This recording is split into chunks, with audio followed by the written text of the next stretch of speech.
Enough is enough. These four schools, and we've got a list that's very different from one another. Your excuses have run out. There's no more, well, we played a tough league. Well, we came so close. Well, we did this. Well, we did that. No more excuses for these schools in the playoff era. That's what we're leading off with here today on the Fan Upstate Wire to Wire. He's Cole Bryson. My name is Diesel. And you guys are the Tolos, you 17 Tolos who have already jumped into the stream. It's only been live for like 4 minutes, and it just keeps on growing. Now we're at 21. Thank you all for jumping in. And hey, hit us up on Facebook, on Twitter, and on YouTube. Just search for the Fan Upstate. You can be a part of the live stream here today. Chop it up with Cole and I. Chop it up with the other Tolos.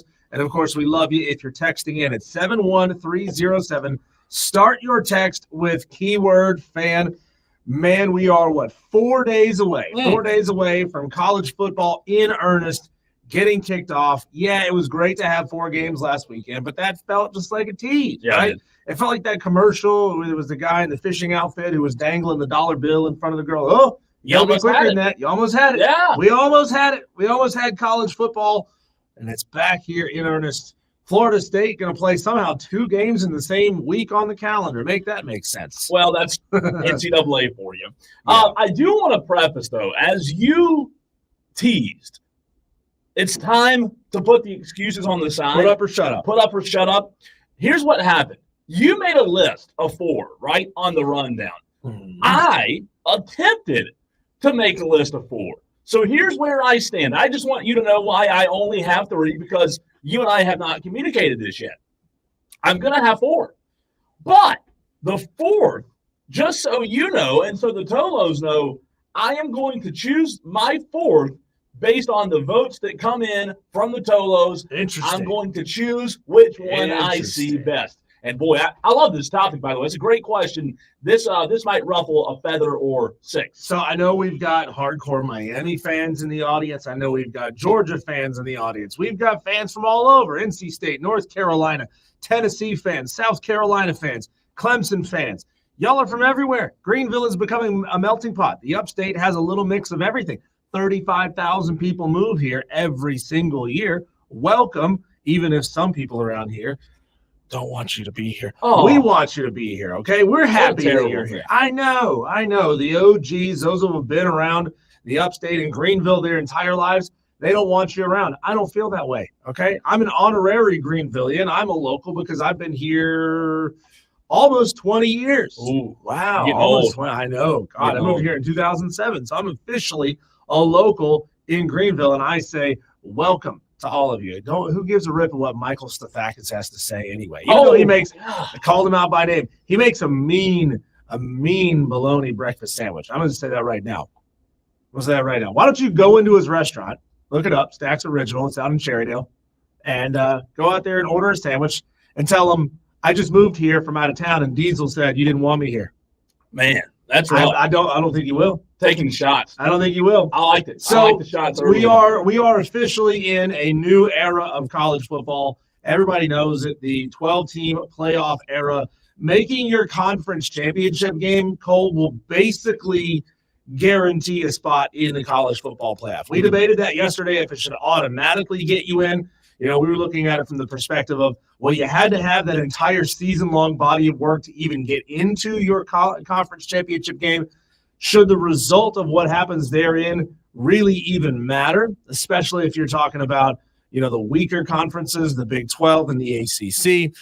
But unless the committee looks at your power conference as a super weak power conference, looking at you, ACC, and you don't have 2 teams in or near the top 12 in the rankings towards the end of the season, simply making your conference championship game is probably a golden parachute that's going to get you a first-round home game in the college football playoff. Think about it this way. You win your conference championship game, you've got a golden ticket to go past the first round into the second round.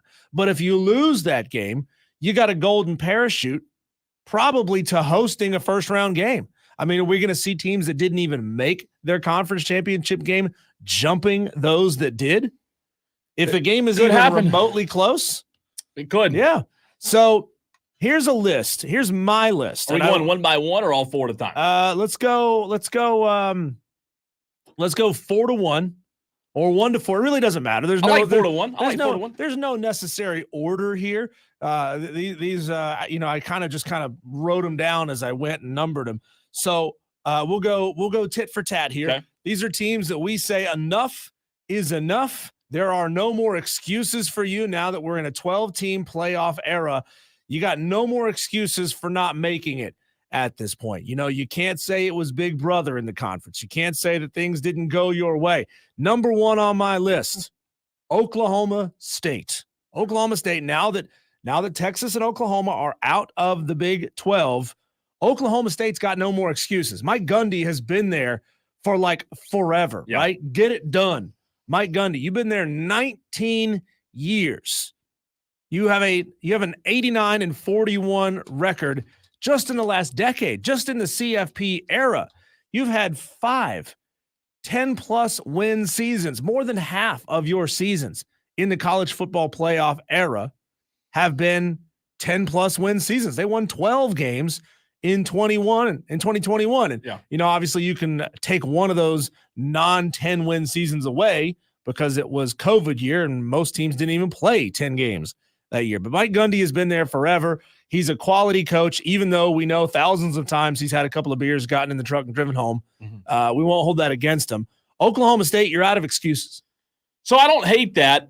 As I react to yours as well as tell you mine, Oklahoma State's on my list. They're definitely in the conversation of put up or shut up. No more excuses. You're simply out.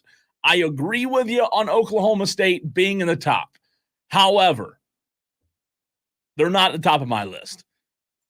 At the very top of my list, put up or shut up.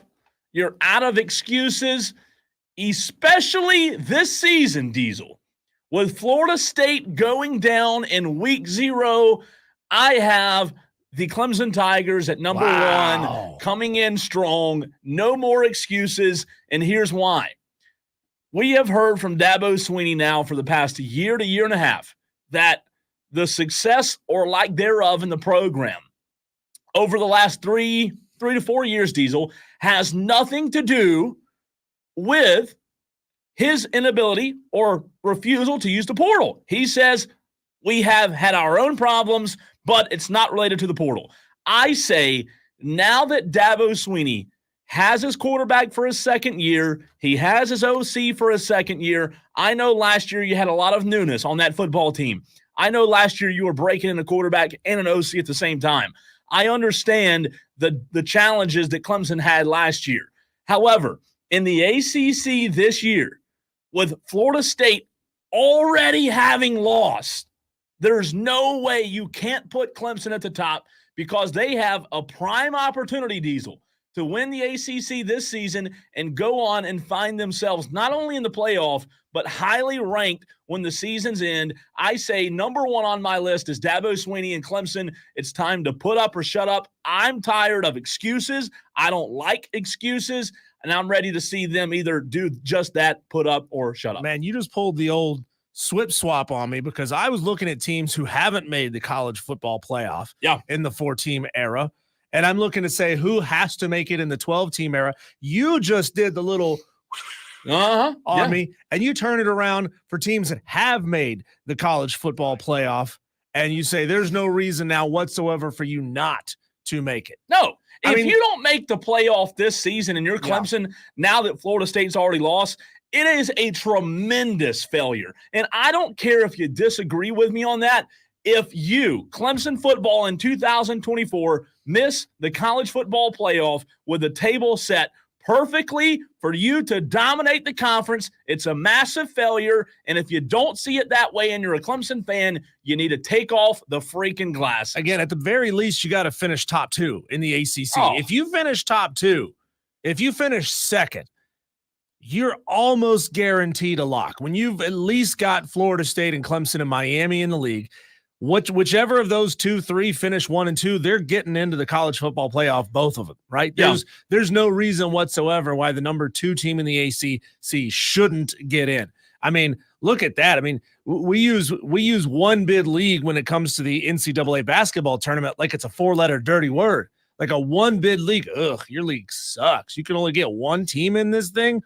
And man, if the ACC falls that far, they are in deep, deep doo-doo. I got Texas A&M on my list as my number 2. Again, mine are not in any particular order, but Texas A&M's got more money than everybody, right?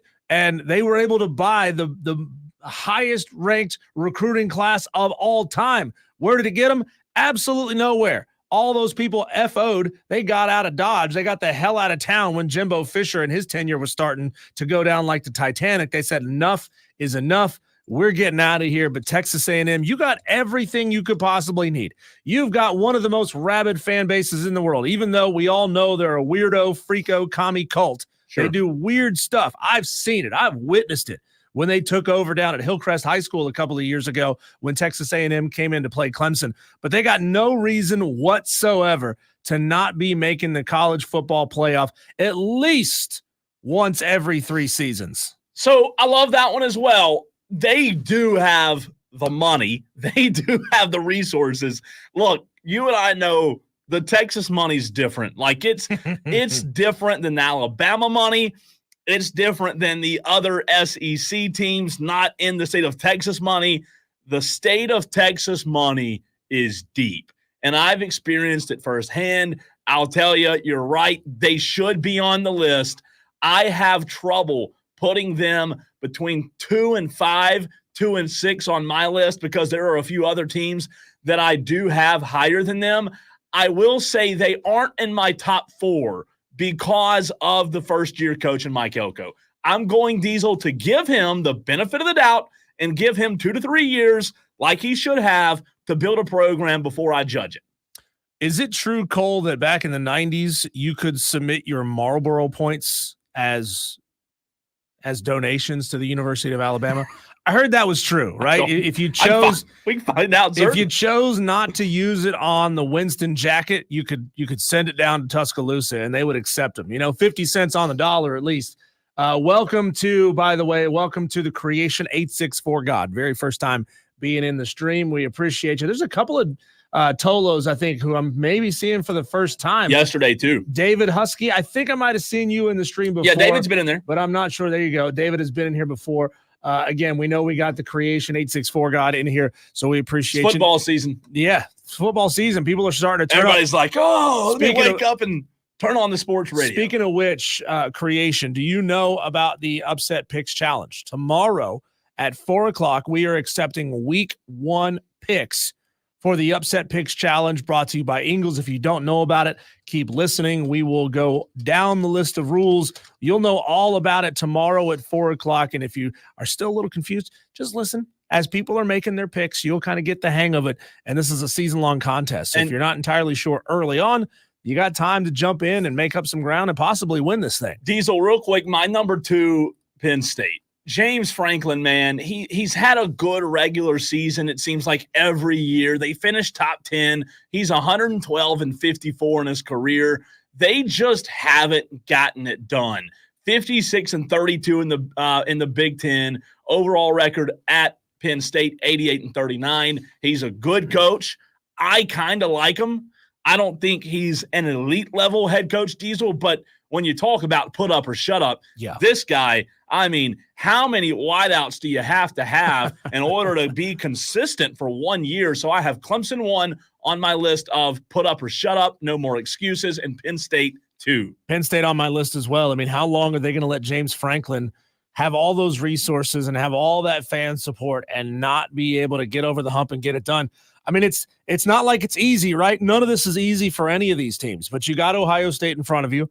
You got Michigan in front of you. Now you've got Oregon coming in, and they're probably going to be in front of you as well.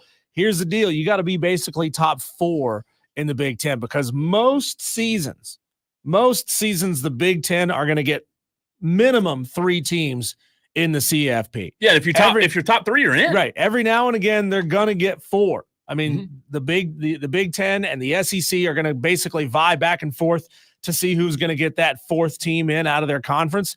And in years where there's 4, it damn well better be Penn State because I'm sorry, Oregon's going to have more resources than you. And Michigan, we don't know what they're going to be yet under Sharon Moore, but we have a feeling that Sharon is that type of guy who can get that program back up and running and keep it running at a high level. Man, so much wild stuff coming down in that Connor Stallions documentary on Netflix. I haven't had a chance to see it yet. Is it out? I've heard. I'm not sure. I've seen little reports here and there, drips and drabs, things that he's saying. So again, I don't know for sure if that doc is out or not. If Penn State doesn't make the playoff this year, is it a disappointment in terms of like maybe James Franklin isn't the guy? If they don't make it this season, I think I think that seat automatically becomes hot. I mean, we'd have to go back and look at the final AP results over the last couple of years, last 5 years or so, and see where Penn State is finishing. And if they're finishing inside the top 15 consistently, then they ought to be in that mix, obviously, to go make the CFP. If they're not, that's when you're talking 3 lost teams. And that's where you're pushing yourself out. Number 4 on my list, I've got Wisconsin, another team coming out of the Big Ten. They're 90-38 in the CFP era, but they've never gotten in.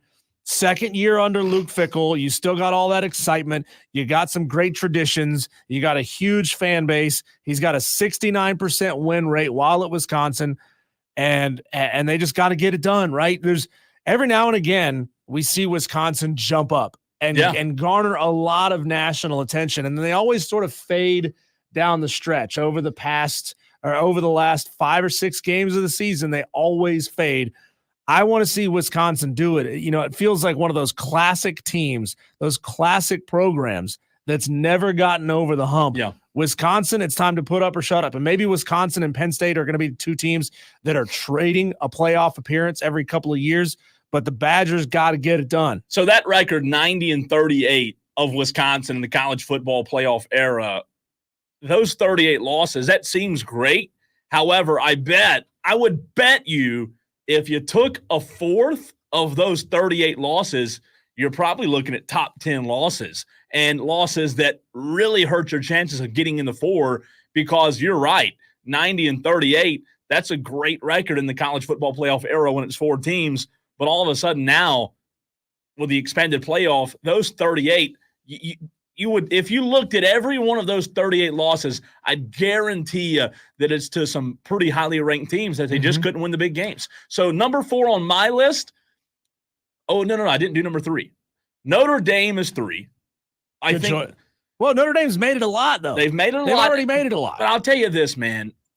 With that schedule year in and year out, and all the media help that they have no excuse of not being Diesel. Like, even if they were the 12th, well, they'll probably get the like you said a couple of weeks ago, they'll probably put the large or the highest ranked G5 power team at 12. If Notre Dame finishes 9-11 every year, that's probably about right for with the schedule they play. They should be in the playoff every single season with it 12 teams. So I have Notre Dame 3. I'm going Oklahoma State 4. I like your number 1 Oklahoma State. I'm just, you know how we talk about coaches that have just kind of worn out the welcome? I almost feel like Mike Gundy's worn out the welcome. Why are Oklahoma State fans not ready to get rid of? I mean, are they just okay? Because he's a good old boy? Because he's a mulleted good old boy, right? He probably drives a square body Chevy truck around Stillwater, Oklahoma, and they love him for it. That's awful, though, man. So been just average. Let's go over our list here one more time quickly, and now let's put some context to it, right? Let's say how many years out of 5 that these teams need to make the college football playoff, given their conference, because it's certainly different being in the SEC and being in the Big 12. How many out of 5 years do these teams need to make the college football playoff as a 12-team playoff? Well, let's just go with that until we know that it's going to expand one day, because it will eventually. With Oklahoma State, in my mind, they got to make it 2 out of 5 years. Okay. I'll go Oklahoma State 1 out of 5. 1 out of 5. 1 out of 5. Man, I almost went 3 out of 5 just because they're in the Big 12. Yeah, I get it. I mean, Utah's there, Arizona's there, Kansas and Kansas State are there. But you know what? I'm going to go 2 out of 5 too. Most of those teams, they're not perennial favorites to go and win that conference. So to me, this is going to be a battle from now on between Oklahoma State and Utah. I'm going to change my mind to 2 out of 5 as well. I'm going to change mine to 3 out of 5. Okay, I'll go 2 out of 5. All right, Texas A&M coming out of the SEC. So they've got a very, very difficult road trying to be essentially a top 4 SEC team. If they can do that 1 out of 5 years, I'm good with A&M. I'll say A&M 2 out of 5. 2 out of 5. Yeah, the money. Who else has the money other than the team in Austin? Who else has the money that you have? And Mike Elko, I think he's a good coach. I don't know if he's an elite coach, but A&M has no excuses. 2 out of 5 for me. All right, let's go down to your list. Let's go to Clemson. For me, that's 4 out of 5. 4 out of 5. 100%. They got to make it 4 out of 5. 100%. You can get 1 year, right? And 3 out of 5 is even okay, but I'm with you. 4 out of 5, you've got to be there every 5 years. Clemson should win the ACC at least 3 to 4. Penn State, we both have them on our list. I've got Penn State. They need to make it 2 out of 5 to keep the fan base happy and to keep head coach James Franklin employed. Yeah, I said 2 as well. 2 out of 5. Wisconsin, I've got them at 1 out of 5. See, they're not on my list. So they're not on yours. Okay. I would agree. I like Luke Fickell. He wins a lot of games, but he just doesn't seem to win the ones that get him in. Now, 12's bigger than 4. We know that. And maybe Luke Fickell does get in now, Diesel. Honorable mentions we didn't get to on my list. I've got NC State, Miami, and Ole Miss. You're out of excuses. Y'all 3 schools got to get in at least 1 out of 5 years. NC State. 1 out of 5. That's a fascinating choice. If you're Dave Dorn and NC State and you can't finish 1, 2, 3 in the ACC once out of every 5 years, you got to go. All right, coming up next, I ask the question, who has the better season in 2024, Alabama or Texas? And then at 3:30, we'll talk to our Week 0 High School Player of the Week. All that next on the Fan Upstate.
High school player of the week for week 0 in just a few moments from now. But before we get to that, let's start the conversation with a question that I have, Diesel, for you as well as our Tolos. And when we get interrupted in a few minutes, we'll come back to it a little bit later in the segment.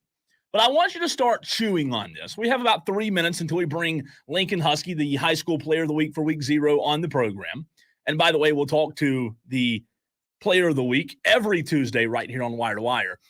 Diesel, 2024, I want to know, are we 100% sure that we know the answer to who will have a better season, Alabama or Texas? I believe most people, when asked this question, would lean Texas. Am I wrong there? No, but Texas has a little more established head coach. They've got Steve Sarkisian there, multiple years under that program. He's got Quinn Ewers, a really solid quarterback. He's got talent all over the field. I mean, there's a plethora of riches there in Austin.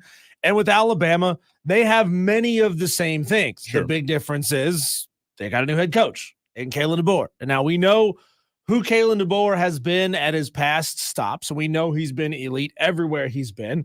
I think he's probably, what has he lost? Less than 10 games his entire career as a head coach. It's just absurd, the record that Kalen DeBoer has, but he's coming into a new conference. He's at a new school. So we don't know for sure what Alabama's going to be. We seem to have just one fewer question mark about Texas than we do again about Alabama. It's fascinating though, because like, we're 1 year removed, not even, from Nick Saban not being the coach at Alabama. And it just seems as if, and maybe the narrative, maybe everyone will end up being right, but do you not find it fascinating that we're not even a year removed from Nick Saban, and it's almost like the page is turned on Alabama? Like, they have Texas to compete with in the conference. They have Georgia to compete with in the conference. We don't know about Oklahoma. We know LSU should be good. We know that there might be a few teams along the way that could give Alabama maybe at Neyland Stadium October 19th for the Crimson Tide. But boy, does it seem like we're just turning the page on those guys very quickly. I think it may be a mistake. I know that Texas probably has a more favorable schedule. There's not a ton of difference, but you look at their first 5 games, Diesel: Colorado State, Michigan, UTSA, ULM, and Mississippi State. There's one team there with a pulse. One team. ULM? No, not the Warhawks. Michigan. Maybe Michigan doesn't have a pulse, but they do play Oklahoma, Georgia the next 2 weeks. After that, it's like Arkansas, Florida, Kentucky, teams that I think Texas will beat. Bama has LSU, Oklahoma, Tennessee, Georgia. Those games could be a hiccup for first-year Kalen DeBoer, but I just sometimes feel like maybe we're turning the page a little bit too fast. Well, I mean, we have to operate on the information that we have at hand, right? And we know that Alabama didn't see some mass exodus of talent off the roster like a lot of people thought we were going to see. And Alabama still plays a very, very tough schedule. They miss a lot of the easier teams. They've traded some of the easier teams on their schedule in years past when they were playing divisions, and they've traded them for some really tough teams out of the East. I mean, yeah, they get Vanderbilt, but to go with Vanderbilt, they also get Georgia, right? They get South Carolina, which is an easier team from the East than what they've gotten out of the West, but they also get Missouri, and they've almost always had Tennessee on the schedule. So, and they get Oklahoma. They still play Auburn. They still play on the road at LSU. Alabama's got a really, really tough road. Their first season, this season, their first year in a divisionless SEC. It's fascinating. And the divisionless SEC, to your point, it is something that I want to keep an eye on. But the question is, do you think the divisionless SEC will impact the way that these schedules could play out? Well, I do wonder if there's going to be some form of a rolling 5-year average when it comes to scheduling. You know, if they can somehow do a relative strength of schedule, like rank the strength of schedule in the conference, they say, okay, Alabama, you got the number 1 strength of schedule this year and next year and the next year. In year number 4, we're going to take it a little bit easy on you, right? Do we think that's going to happen? I mean, a lot of the fans, they don't want to see that. Yeah. They don't want to see all the easiest teams. They don't want to see a conference slate that is Kentucky, South Carolina, Vanderbilt, Mississippi State. I know we haven't seen it yet, but before the season starts, I think I'm a fan of the no divisions. I really do. I think I like it. I could be wrong. I want to see it play out, but I think I'm a fan of it. Well, if I had my way, I would split this conference in half, and everybody would play everybody in their own conference. Ooh, SEC A and SEC B? Yeah. Man. Or just do like it was the old way, the SEC and the Southwest Conference. All right, we'll take a pause on the SEC Alabama-Texas conversation. We will get back to it in just a few minutes, but we do bring in our Week 0 High School Player of the Week. He had a fantastic performance on Friday night, 6 total touchdowns for Lincoln Husky of Boiling Springs. Lincoln, we appreciate you hopping on. Talk about what you saw on Friday night that enabled you to have such a good performance. Thank you guys for having me. But first off, I just want to thank all my coaches and thank all my teammates. Really, I want to thank my offensive linemen for keeping me up throughout all the game. Thank Chevy, Hog of the Week. That's what we have for our team. He's a Hog of the Week. And I want to thank our defense for playing their butts off and holding them to a goose egg and keeping me the ball back. Lincoln, tell me, what does it feel like? Were you going into the game feeling really good about your chances this week? Were you having just a really great week of practices? Everything seemed to be clicking. All your receivers were running really crisp, really nice routes. Or was it sort of midway through the game is when you started to realize, oh, something really special is building here? Throughout the week, we would stack our days. So Monday, it was install, so we'd install our plays. Tuesday, we'd rep it out versus our defense. Wednesday and Thursday is when we would rep out what we need to go through, talk about the plays that we're going to run, and execute them. So throughout the week is what made me feel like helped me feel a lot more confident as we went throughout the week. It felt good going into the game. 13 of 17, 272 yards, 4 touchdowns, 25 yards rushing for another touchdown on the ground, 1 reception for 20 yards and another touchdown, 317 total yards of offense, 6 total touchdowns for Lincoln Husky, High School Player of the Week for Week 0 right here on the Fan Upstate. At what point, kind of playing off of Diesel's question, Lincoln, in that game Friday night, what was it about the Greer defense? Was it the formation or just the personnel? What was it exactly that you saw once you got out there? Because what you see on Friday is a little bit different than what you see on film, right? You have to get hit a couple of times to get warmed up to what's going on. What did you see once the game started? I would say both. We looked at film a lot throughout the scrimmages that they played this year, and we schemed for them. So the formations that I saw them that they showed out for us, we were able to execute, and a lot of times I would take my one-on-one matchups with my guys, give them the ball.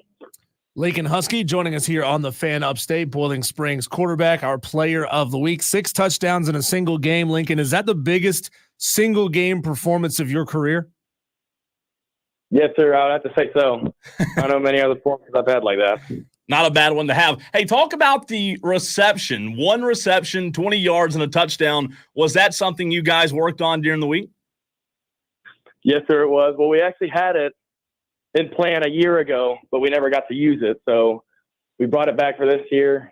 We liked the formation that they were in, and Coach Sure called it, and it worked perfectly. As a quarterback, Lincoln, when you are in a play where you are catching the ball on a design play like that, are there extra built-up nerves in that kind of play?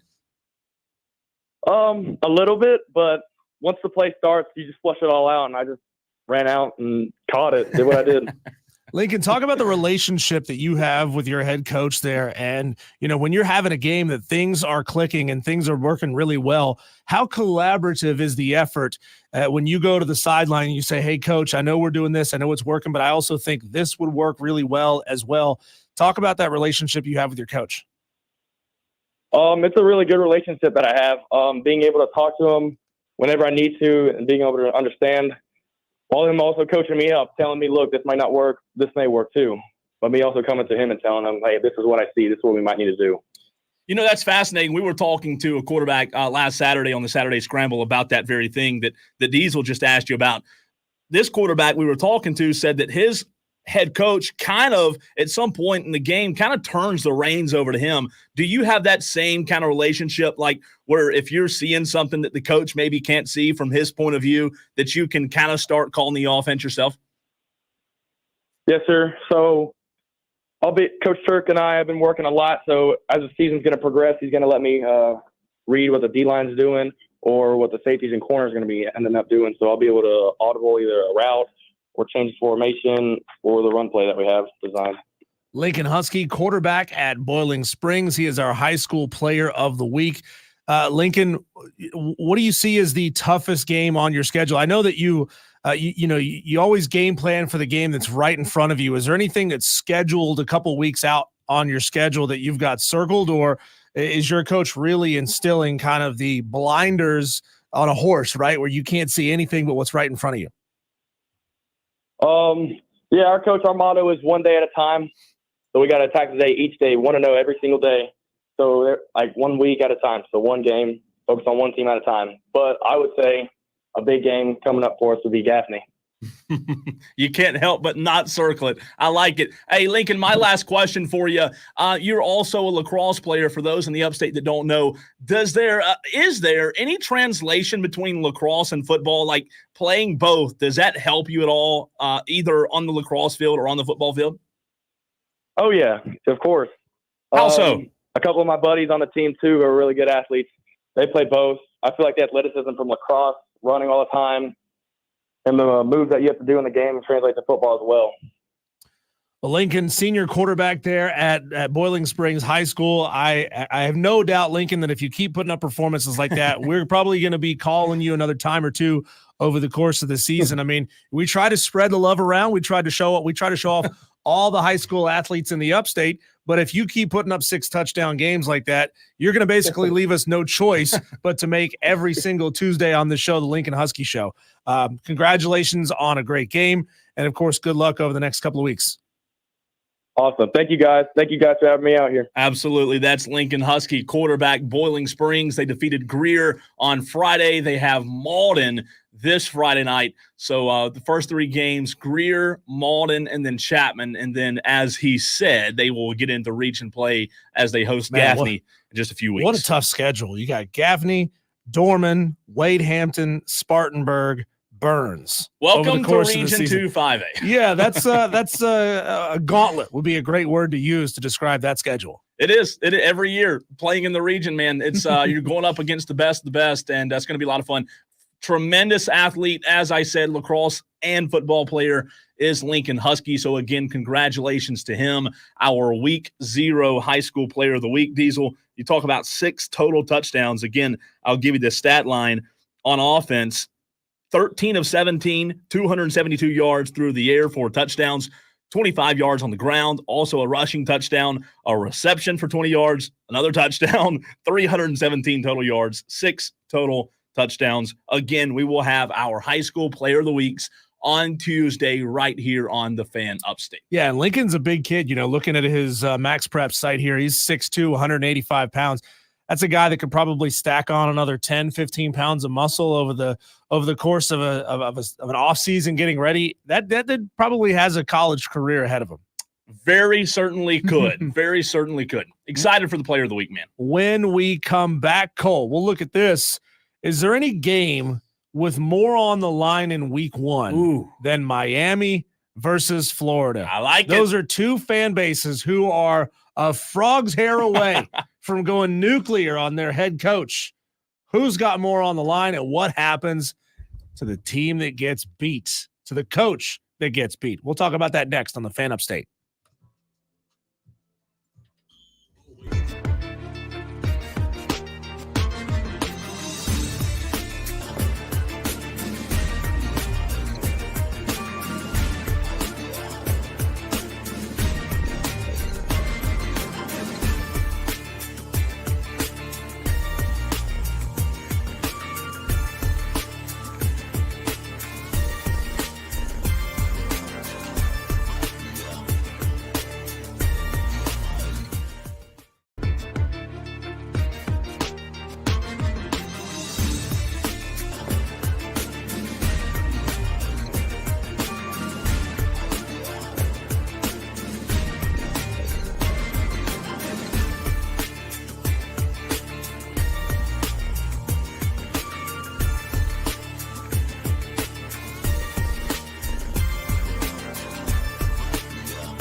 I have seen week 1 Miami versus Florida, Cole, referred to as the Pitchforks and Torches Bowl. Maybe more like a game of horseshoes and hand grenades, because we're going to find out who's actually closer to finding something in the 2024 season. Is it possible for both to lose? Well, I mean, I think I would be okay with both losing. we got Billy Napier and the Florida Gators, who have not been particularly great under his tenure. We've got Mario Cristobal, who's sub 500 in 2 seasons at Miami, going head to head. I mean, these might be 2 of the fan bases that are the most out of touch with where they actually are as a football team. And the media is guilty of this. You and I have both seen it. And we throw our hands up at this every single year. Why do you keep gassing up Miami to start the season? Why? Because they want nothing more than to see Miami come back. I understand. The color scheme looks great. You got a lot of history, right? You got all those national championships that they won back in the day. And it feels like that's a program that when they're good, college football is better for it. And I do agree. College football is better for it when Miami is good. But come on, be a little more realistic with who they actually are. My man Magcraft's heart can't take Miami getting their expectations up real high and then falling short again. Kind of seems like you're talking about the Dallas Cowboys when you talk about the expectations and the championships way back when. I literally, for a minute, thought you were describing the Cowboys, but you're right. They haven't been relevant, and I'm talking about Miami. Don't go there. Don't take shots at my Cowboys anymore. I'm only allowed to take shots at them. Diesel can too. But both fan bases, I do believe, are in an interesting spot because when both programs were at the pinnacle, when both programs, Miami and Florida, were at the top of the sport, you could argue that there was no better fan base and program combined than Miami at the top, than Florida at the top. The way that they played, the head coaches that they had, especially with Urban Meyer, Dabo, that fan base, it felt like when they were winning, it felt like Florida was going to be around for a long, long time, and both have fallen flat on their face. It goes to show that as good as Clemson was, as good as Alabama was, nothing lasts forever, and boy, did they both fuse out quickly. I do think this is a fascinating matchup on Saturday. JB said not every team, but this Miami team isn't a world beater. He and JD are going back. We got JB versus JD going head to head. That's too confusing for me. It is, man. It's tough to keep track of this. JB, formerly Spur Daddy, but he's not Spur Daddy anymore. And then he was something else for a little while as well. That's true. He was. JB, you've made this difficult on us. But yeah, these are, I mean, I've witnessed the Miami fan base and the fervor and how they travel for away games. I've seen it when they played on the road at App State. I loved seeing the dudes that were dressing up in the orange and green Shogun outfits. It was absolutely fantastic to watch. So that's one of those programs that no matter how bleak it may look, the fan base is going to turn out for them.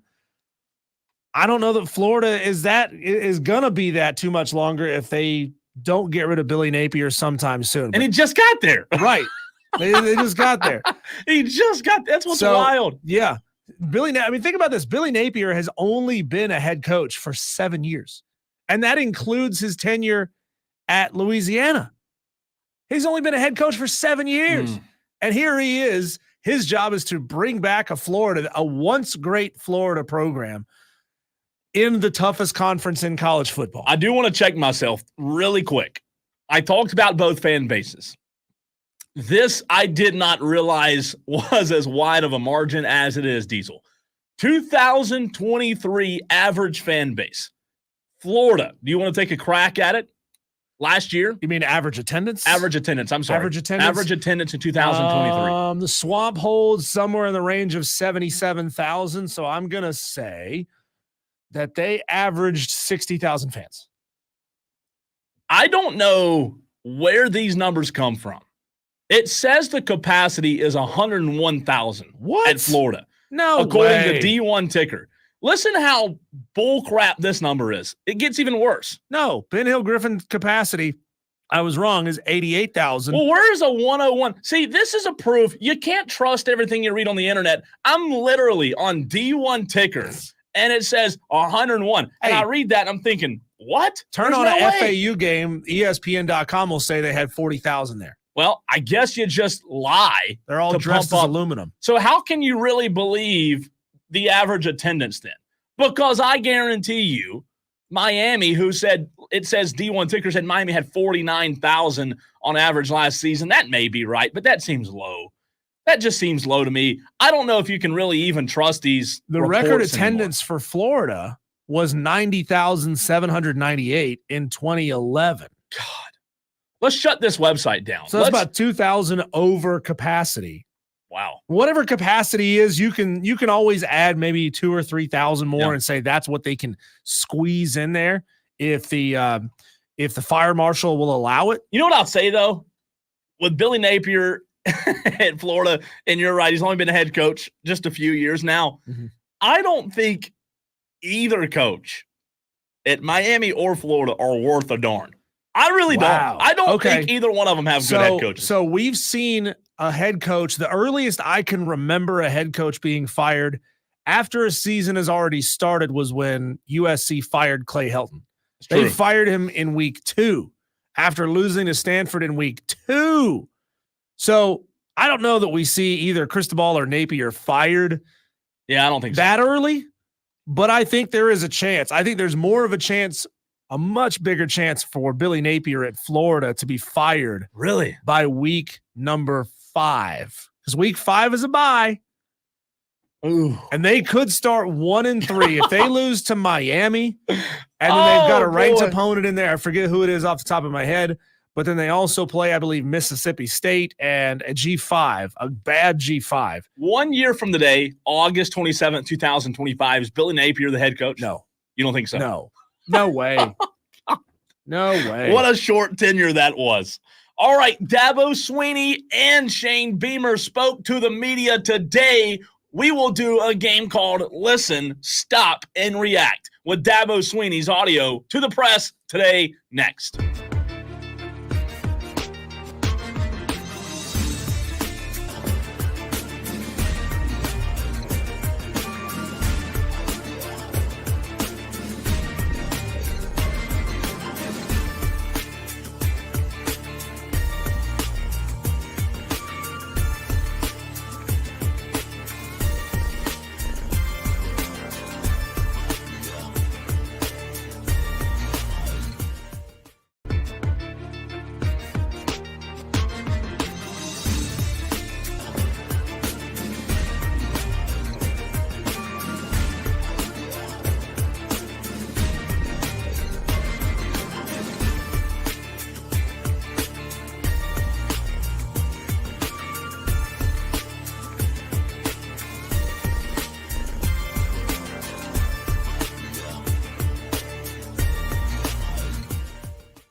Well, it's that time of year where the coaches have to face the music.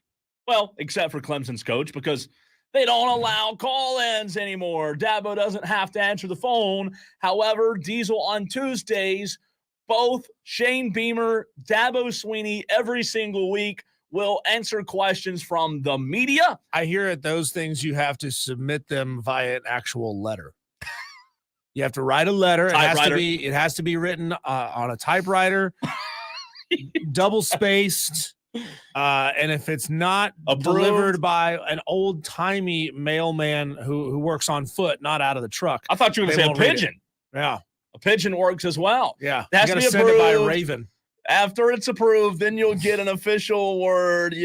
No, I mean, I'm kidding, but I'm kind of not kidding. I still think it's a joke that they're not doing calls. However, I do know there are other schools that don't take calls. But let's get to it, Diesel. This is listen, stop, and react. We've done it before. We'll listen to a little bit of Dabo Swinney. If you and I want to stop the music, stop the noise, if you will, stop old Dabo Swinney, we will do so and react in real time. Dabo and Shane Beamer both spoke to the media this morning, ahead of the Georgia game and ahead of the Old Dominion game. We will do the same with Shane Beamer a little bit later in the program. But since it's week one, I thought, hey, let's hear what both coaches had to say. It's listen and react. Here's Dabo starting to talk about them dogs. Just got one goal, and that's to find a way to achieve our first goal. That's really what we're trying to go down to Atlanta and do, and certainly going to be a huge challenge. Stop. Oh, the first rule of Fight Club is you don't talk about Fight Club, and our goal is to achieve our first goal. Diesel's already stopped it. The hell are you saying? All right, go. Try it again. Certainly going to be a huge challenge, and playing a game like this is usually you only get opportunities like this in the postseason. Well, if you play in the ACC, if you play in the SEC every week, you can get opportunities like this every single week, Dabo. But you're right.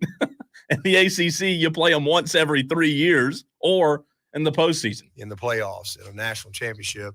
But this just happened to be on our schedule, so just happened to be. It's a great opportunity to play the best team in the country right out of the gate, and that's what they are. If anybody don't think they're the best team in the country, then they probably hadn't paid much attention. These guys are really, really good. Remember when you used to be the best team in the country, Dabo? Tremendous job down there. Long time ago. And they got a lot of guys back. Starting on the offensive side. I mean, you got a Heisman quarterback. He's a very, very good football player. They've lost 2 games in 3 years, and and part of that is they're they're a very, very physical football team on both sides of the ball.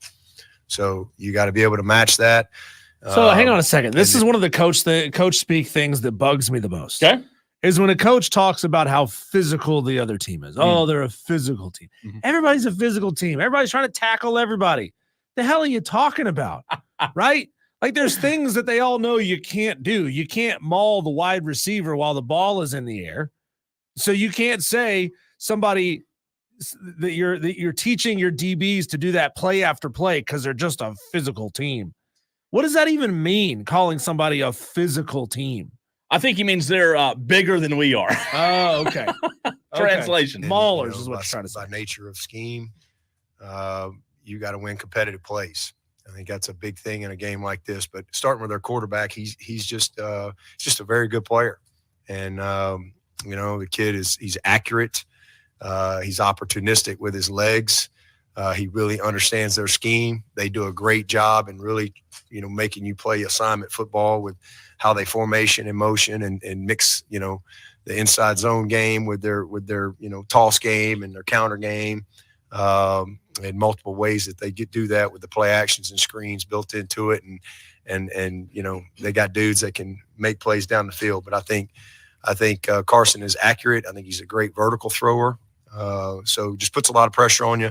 And then offensive line, there's probably none better in the country. This is a really, really talented group, very experienced, and big, strong backs, a lot of skill on the edges.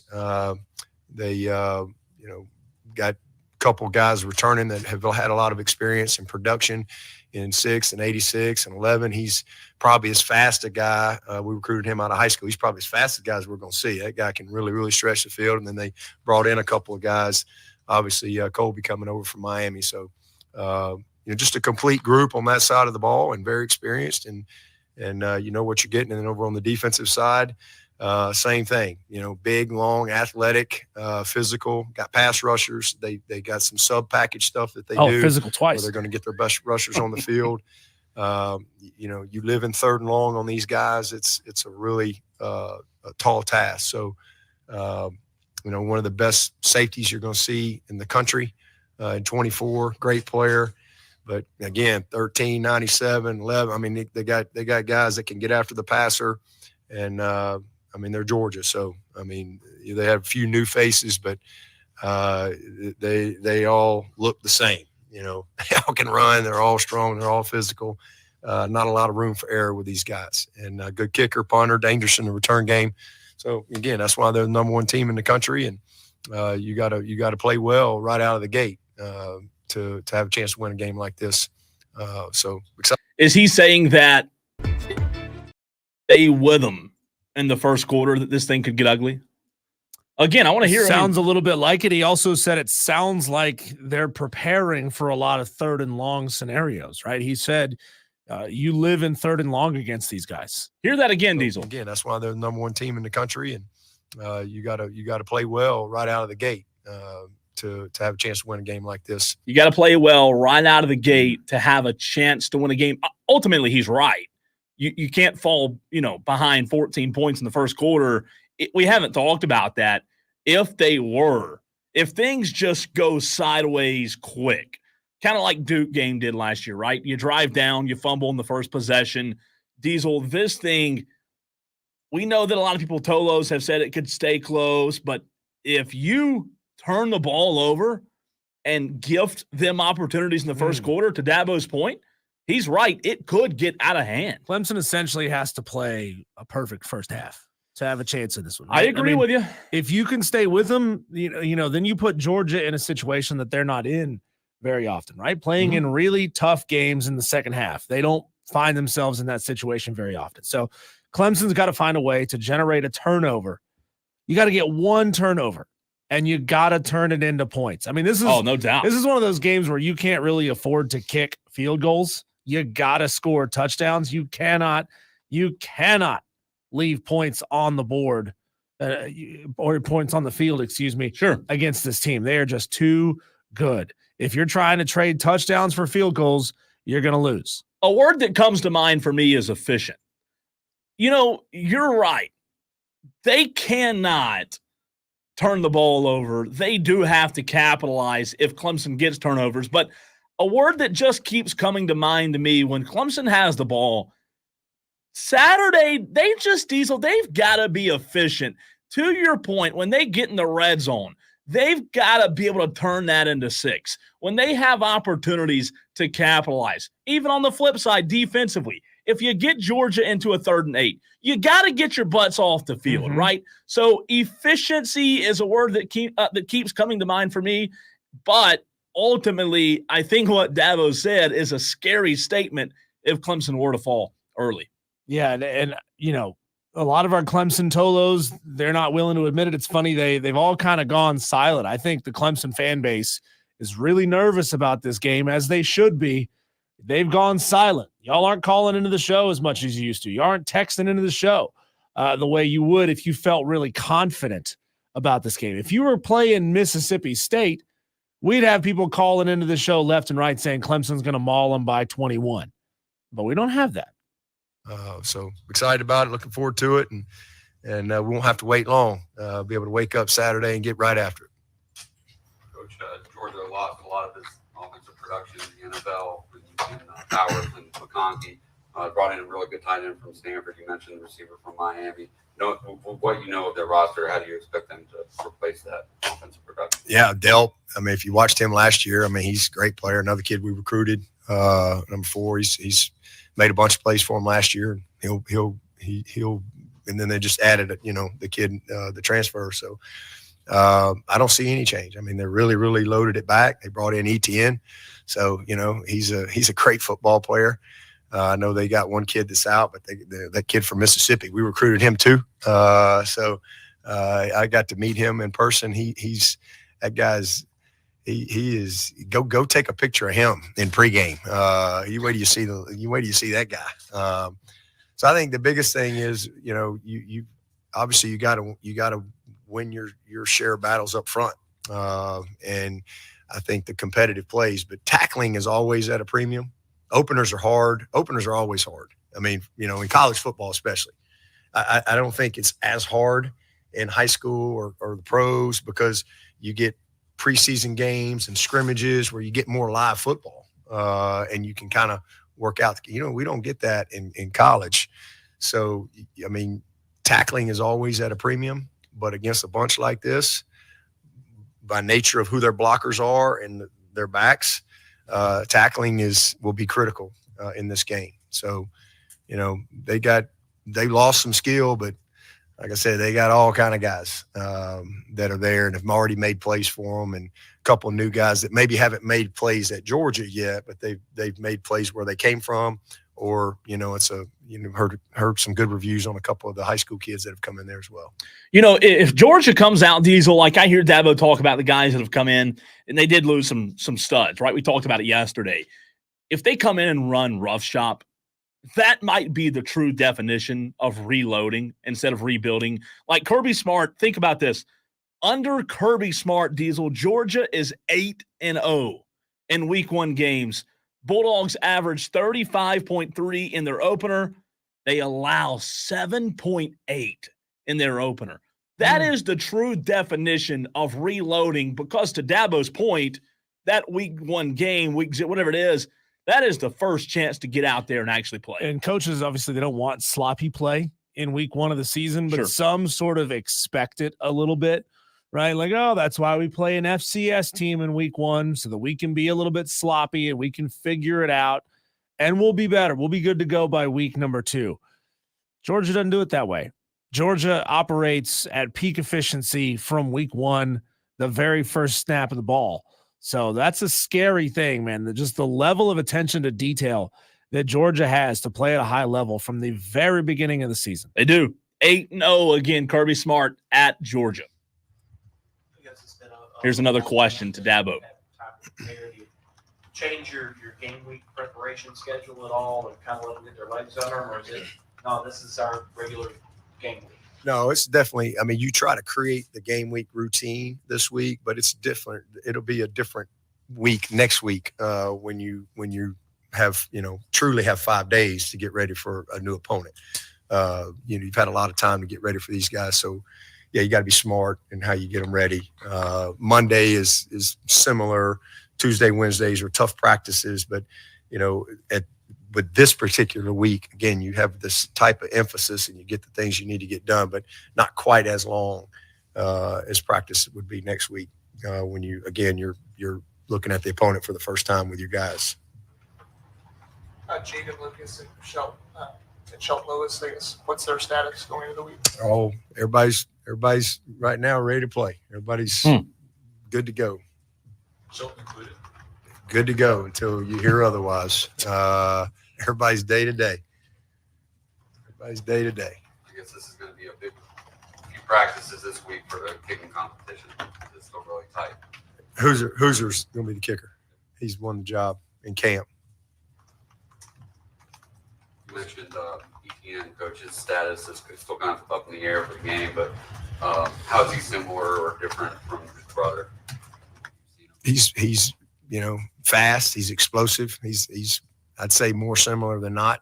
He breaks tackles. He's got speed. Probably a little thicker than maybe Trav was. At that stage of his career. But they're both obviously great players. Diesel, ETN's status obviously still in question, I guess. It's amazing how all these legal issues just clear themselves up just right before the first away. game. Dabo said they've only got one guy out. I mean, what happened to the other 7, right? Like, Or Kirby just must be really good friends with the mayor in Athens. I don't know how it happens, but you're right. I'm excited.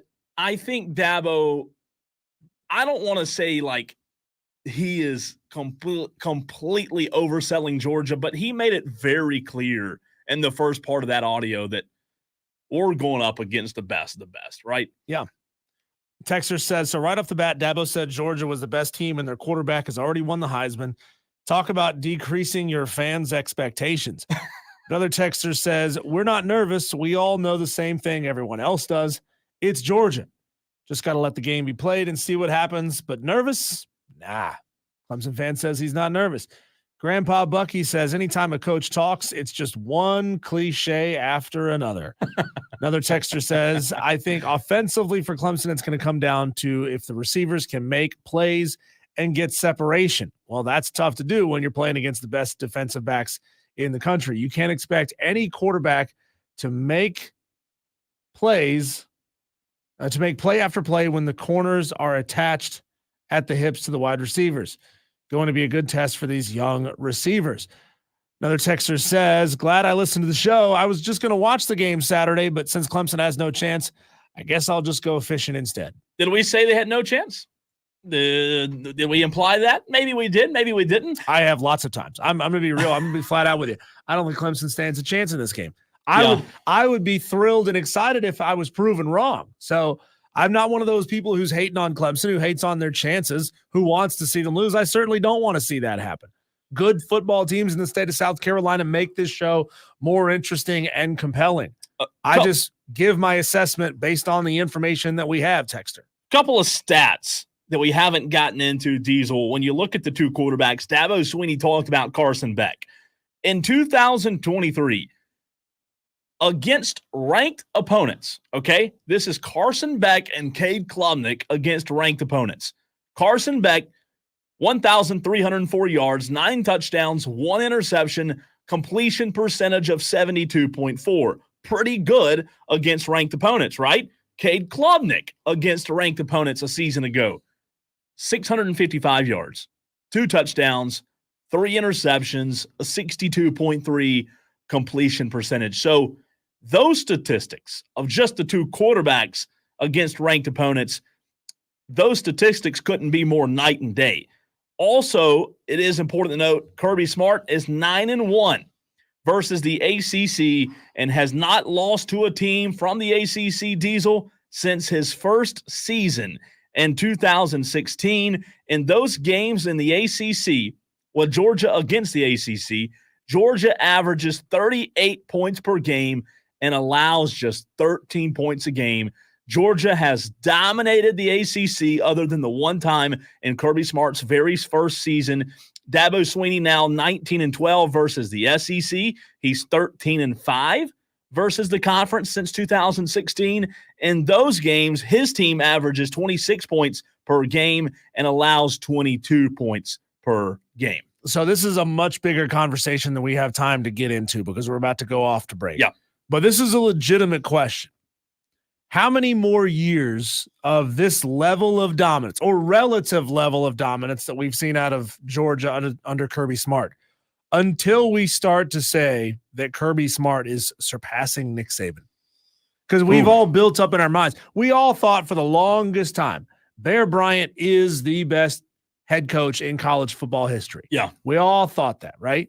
There have been other greats, but Bear Bryant was the guy. Well, now Nick Saban is the guy. He is the bee's knees. He's the cat's pajamas. He's the best of the best. But we got Kirby Smart nipping on his heels and doing it almost, in Nick Saban's shadow, right? Stepping out of the shadow and saying, I'm here. I'm better than you. That's going to be, I honestly think we're five years away from having that conversation. So for 5 years, and again, not to get down into a deep, dark hole because we do have to run, how many national championships in 5 years do you think Kirby Smart wins? He's won 2 total. Nick Saban has won 7 total. Yeah. So you look at the 2, obviously Kirby Smart's trending in the right direction. However, I think it would have to be more like 10 years for Kirby to reach Nick Saban's status. So Kirby Smart is 48 years old. Okay. He could potentially coach for another 20 years if he chose to. He would And- be rich. Yeah, he would be stinky rich. You know, and I don't necessarily just count trophies as here's proof of who's the GOAT and who's not, because that really takes all nuance out of the conversation, right? You can't really talk about, I mean, these guys are It's both a factor, right. not They're the both factor. incredibly dominant, right? That's what makes this conversation so fun and so difficult to really answer the question. So, I think Kirby picks up another 2 or 3 over the next 10 years. You're legitimately having that conversation, and that's going to be a fun one to have. That's going to be Jordan v. LeBron, right? That's going to be that conversation all Could over be. again. When we come back, Cole, right here on the Fan Upstate, winning the battle versus winning the war. We've already made our predictions for who we think are going to win the Power 4 conferences. Now let's look and see who we think has a legitimate chance to beat them this season on their way to the ultimate prize. Winning the battle versus winning the war is next on the Fan Upstate.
Are you familiar, Cole, with the phrase "you won the battle but not the war"? I am familiar with it. Yeah, like you scored a small victory along the way. Yeah. But ultimately, you're not winning this whole thing. Mm-hmm. That's where we're talking. That's where we're going with this segment here on the Fan Upstate Wire to Wire with Diesel and Cole Bryson.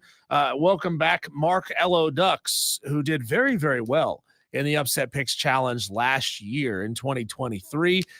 Mark, you may be a smidge late because we did week 0 picks last week and you weren't here. You didn't get your pick in for week 0.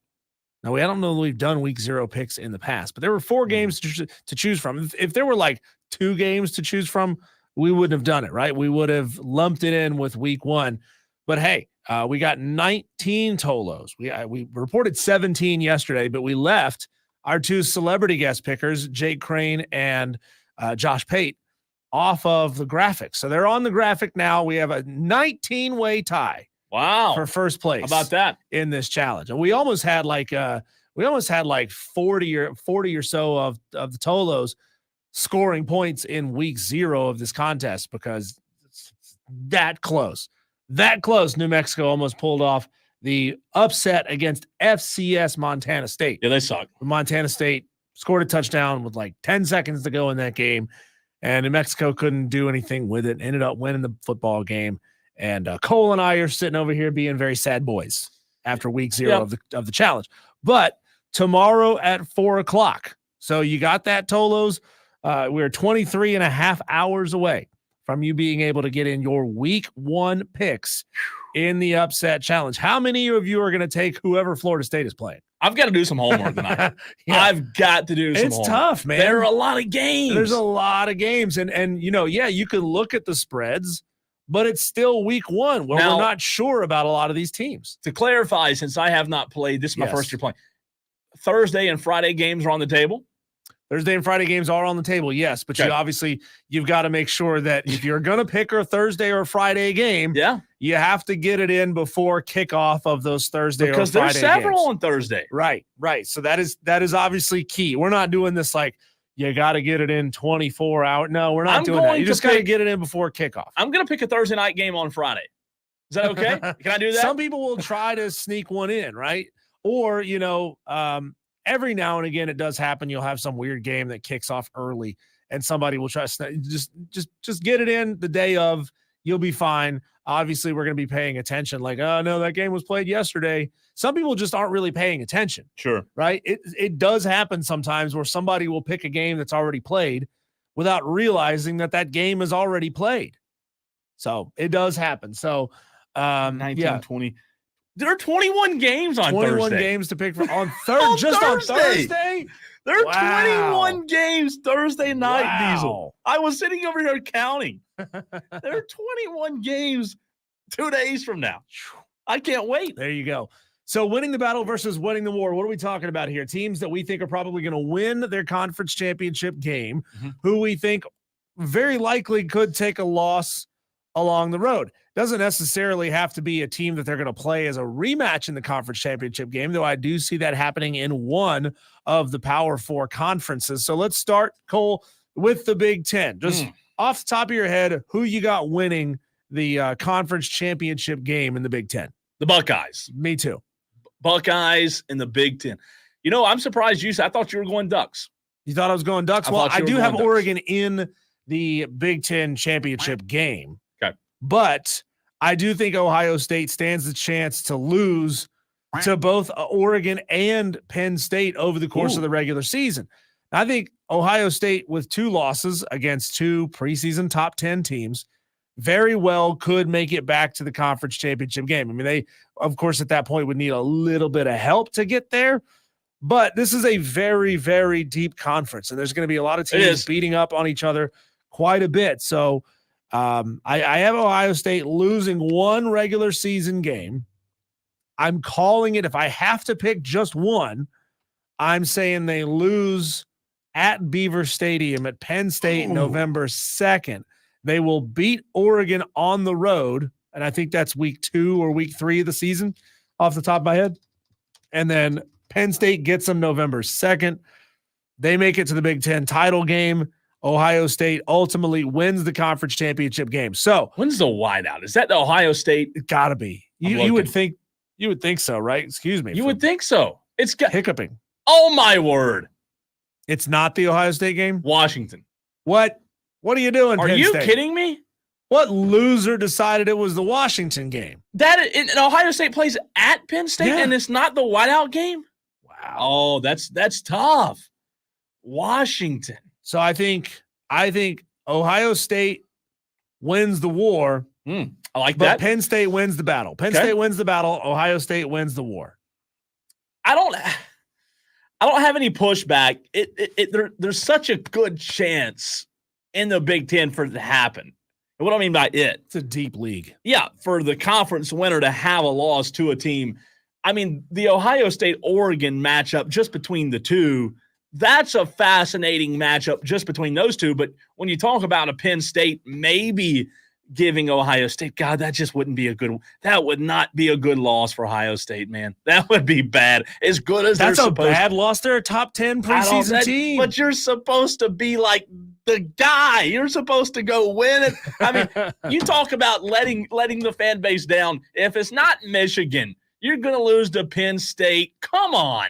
James Franklin's not for real. You can't. He is not. What's the parlance? He is not a serious person.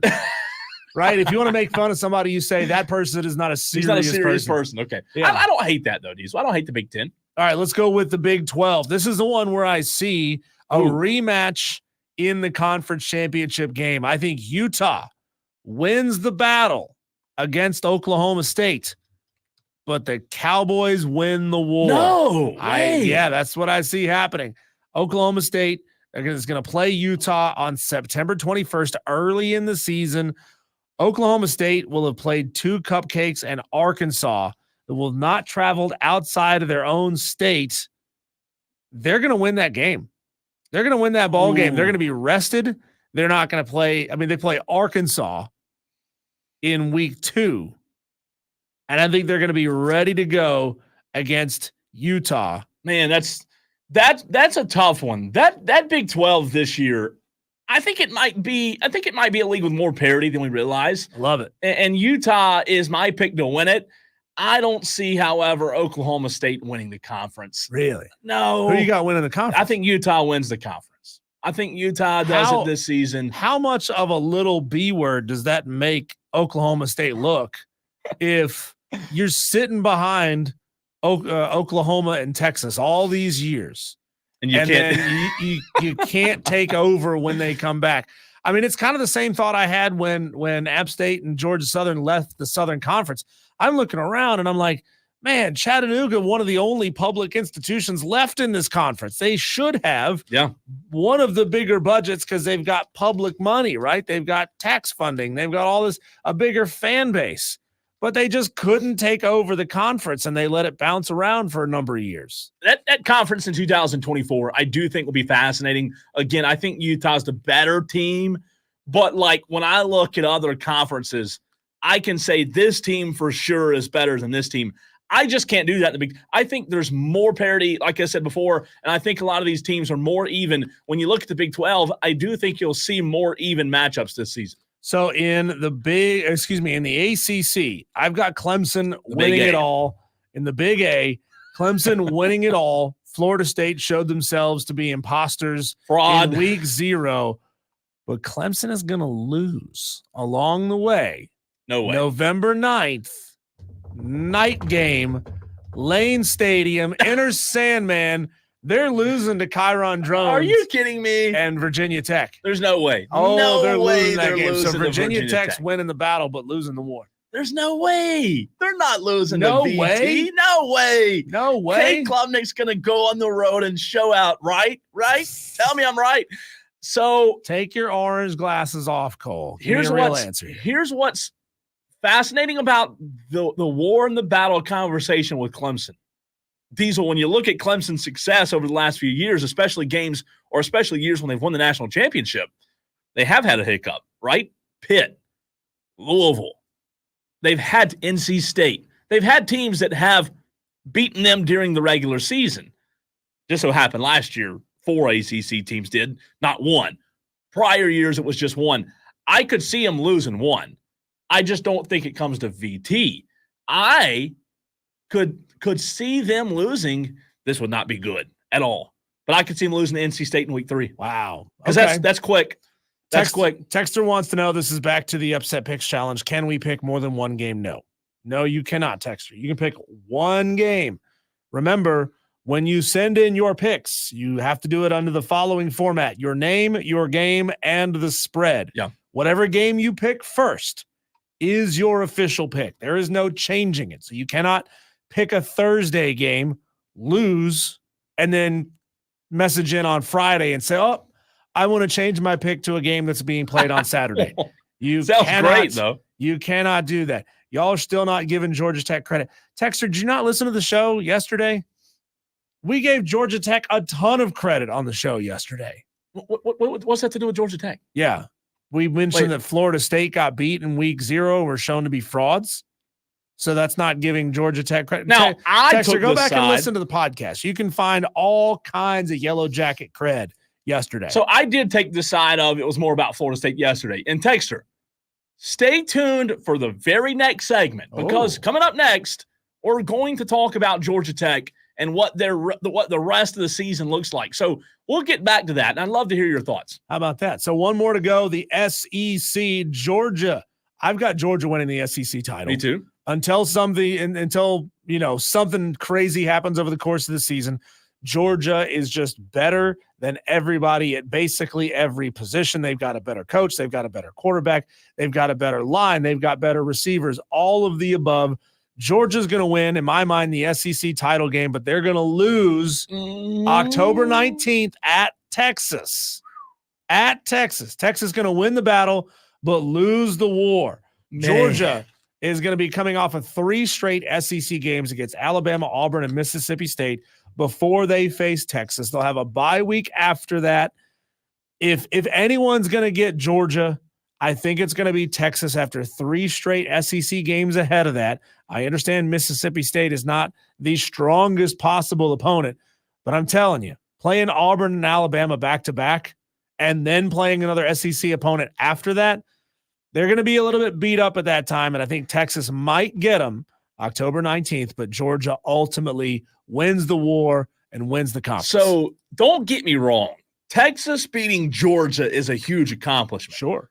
However, if they don't go on to win the conference and you're Texas, you kind of feel like there's meat left on the bone. No, I'm just saying you kind of feel like there's meat left on the bone. You go and beat Georgia, but you don't win the conference. That means you lost to somebody else in conference play. You've got to be able to stack consistency up if you're Texas, because if you can beat Georgia, you're one of the better teams. I'm not saying you discredit that win, but boy, that sure would be interesting if they didn't win the SEC after beating Georgia. Madcraft on YouTube says if Clemson loses to Virginia Tech, then Clemson loses 2 to 3 conference games. Yeah, I mean, you know what? I don't disagree with them. I don't disagree. I think a lot of people are vastly underestimating that team, Virginia Tech. That just Night shows game on the road. It just shows if, to Madcraft's point, if you lose that game, I don't know how good of a team you are. I hate to be that guy, but I don't think that'd be that would not be a good loss. We've talked all off season about people discounting and not talking enough Louisville. Yeah. I think Virginia Tech is another one of those teams that people aren't talking about. All right, back to the Georgia Tech conversation. We did have a texter, Atolo, bring it up in this very topic, in this very conversation. Back to the Yellow Jackets. Now that they have beaten FSU, what's next? What do they do for the rest of the season, or is it lightning in a bottle for the Yellow Jackets? Your thoughts and more next on the Fan Upstate.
texter says, y'all still not giving Georgia Tech credit? Well, guess what? I may not be, but we're going to talk about it right now. Also, Ben in Simpsonville sends in his upset pick. Ben, 24 hours too early, my friend. Got to wait until Wednesday, Ben. 24 hours from now, though, right? You'll be good. Also, texter Tolo says, for the upset challenge, how about making it where you can't pick the same team twice? Well, texter, if we had 4 listeners, we could do that. That would be a tremendous task to keep up with. Yeah, and it does happen over the course of a season, but people don't pick the same upset week in and week out because your team, whoever it might be, is probably not an underdog week in and week out, unless you're Vanderbilt. Ooh. In which case you probably are an underdog. Shots fired week at Vandy. in and week out. Yeah, sorry to our Vandy faithful in the audience. But yeah, Texter, that would be a tremendous undertaking to keep track. I mean, this past week we had something around in the range of 75 to 80 Tolos getting in their week 0 picks. Yeah, that'd be a tall. Do you want to go through that list and say, hey, guess what? Now none of y'all can pick Georgia Tech for the remainder of the season. Hey, have you ever met a Vanderbilt fan? No, I hadn't either. I was just thinking I've that in never my met head a when you Vandy said alum. that. I've met Georgia alums. I've met LSU alums. Never met a Vandy fan. Met a Vandy alum. Do Vandy fans exist? I mean, it's terrible. All right. Now that Georgia Tech's beaten Florida State, what do they do for the rest of the season? What will their season look like? I know yesterday I took the side of, look, this is more about Florida State not showing up than it is about Georgia Tech. Diesel did give them credit. And, of course, I give them credit for winning the game. But I said yesterday, in my opinion, it was more about Florida State not showing up, not having any firepower offensively. So let's look at it, Diesel, from the Georgia Tech standpoint. After a win like that, a lot of times you do experience, in some cases, a lightning in the bottle situation. Sometimes, however, on the flip side, teams go on to be really good. That's where I want to decide where this Georgia Tech team kind of fits in 2024. What piece of the puzzle do they fall into? The next few weeks are going to be, let's call it easy for Georgia Tech. They have Georgia State, the Qs, and that game's in Syracuse, by the way, and VMI. Those are 3 wins. Diesel, I believe you and I would both say Georgia Tech starts 4-0, right? Yeah, I would say that. I mean, and by the way, it's called now the JMA Wireless Dome. It's not the Carrier Dome. It's not Carrier anymore. They changed it. New sponsor. You could have given me a million guesses. I would have never guessed that. I wouldn't have either. So we both agree that Tech will be 4-0. Yeah. Then you do, in my opinion, you do have a test. Saturday, September 21st, you go to Louisville, a new sponsor stadium there as well, L&N Stadium. Don't even know what that means. But I do think Louisville could be a tricky team for Georgia Tech. So I'm not going to predict the losses and the wins, but I am going to say, here's a tricky game. Here's a game to circle on this Georgia Tech schedule, because there are, when I look at it, there are several games that you do have to circle and say, this one could be tricky. This one could be a serious challenge for the Yellow Jackets. And Diesel, that's my first one. I'm going on the road at Louisville as a serious challenge for Brent Key. Agree or disagree? Of course. Louisville is a really solid football team this year. No disrespect to them whatsoever, even though we haven't talked a ton about them to this point in the season. But I mean, they could be a serious test. And, as I'm looking down this line, knowing that, they've already beaten Florida State, they're not getting – I'm not absolutely seeing a loss on this schedule until October 19th. So that would put them at 1, 2, 3, 4, 5, 6, 7-0. Okay. By that point. See, 7-0 Georgia Tech by that point. I don't disagree. At worst, 6-1. However, I do think they could trip up. I think they could slip to a Louisville. They get a bye, and then they play Duke at home at Bobby Dodd. I'm not saying Duke's going to be this challenging opponent for them, but I also don't think Georgia Tech just blows them out. They go to North Carolina, then they host – they play Notre Dame at Mercedes-Benz on October 19th. So, in my opinion, when you look at the Notre Dame game, you've got 2 games that you circle as a serious challenge, in my opinion, for the Yellow Jackets. At Louisville and then Notre Dame. Then you have Virginia Tech. Maybe they could be a tricky team. Then you go back home after another bye, and you're hosting Miami. Then you have another bye. They have 3 byes. Good God. Do you think it's a slap in the face for Notre Dame to be playing Georgia Tech at Mercedes-Benz rather than Bobby Dodd? Bobby Dodd's a 52,000 seat stadium. It's not tiny by any means, but obviously you play that game at Mercedes-Benz, you can pack probably another 20,000 in there. I'd have to guess that Mercedes-Benz is somewhere in the 70s. Most NFL stadiums are right there in that 70 something range. But like, if I'm Georgia Tech, I want them on my campus. I want that in my own backyard.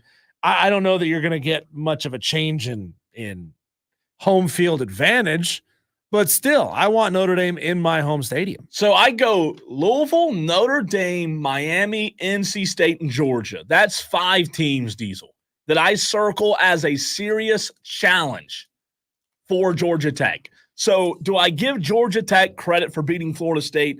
I absolutely do. But I will tell you this. Georgia Tech's not winning the ACC. Georgia Tech's not having some special year. I like Brent Key, but Brent Key has 5 games, in my opinion, that are going to be very difficult. And yeah, if you win 4 of those 5, maybe you do find yourself in the conversation at the end of the season. But I don't see them beating Louisville, Notre Dame, Miami, NC State, and they're sure as heck not beating Georgia. Right? Well, and this is going to be a tale of 2 halves of the season, right? I mean, that is assuming that Georgia Tech can play at least to the level that they played against Florida State. Sure. If they can do that, I do very easily see them at 6-1 going into that October 9th game against Notre Dame. And then it gets really tough. It does, man. Notre Dame, road game at Virginia Tech, Miami, NC State, road game at Georgia. You could start out 6-1, and then you could fall off a cliff after that point and hit the ground hard. It's Wire to Wire with Diesel and Cole Bryson. When we come back, it's time for Cole and I to put up our dukes and fight about it. The 5 o'clock fight is next.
Shout out to Will G and John Dog, who both sent me screenshots because their names didn't show up on the Fan Upstate leaderboard for week 0 picks. Both of them selected Georgia Tech over Florida State. So see, guys, it happens. We make mistakes. There's a lot of votes coming in. It's hard to track every single one of them. We're going to miss 1 or 2 a week. But if you know that you got to pick right, and then you know that we didn't put you on the list or we didn't update your score or give you more points for it, we're happy to go back and correct it. So I appreciate Will G and John Dog, both of you, for being a part of the Upstate Picks Challenge brought to you by Ingles.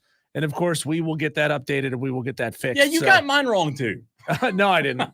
You got yours wrong. Don't put that evil on me, Cole Bryson. You did that. So here at 5 o'clock, what we do each and every day, it is the most interactive segment we do here on the show on Wire to Wire with Diesel and Cole Bryson. It's called the 5 o'clock fight. It's where we, throw elbows, we throw punches, we bite, we kick, we pull hair, whatever it takes to win. It's the 5 o'clock fight. It's an all-out slugfest, and nobody's leaving unscathed. 3 topics, 1 winner. It's the 5 o'clock fight on Wire to Wire with Diesel and Cole Bryson on the Fan Upstate. So we pick 3 different topics: sports, life, whatever. We debate about it. Food. We fight it out. We have to take opposite sides of the conversation. We cannot choose the same side. So here we go. Round number 1. What is better, a bed nap or a couch nap? They're very different. They are different. Very different.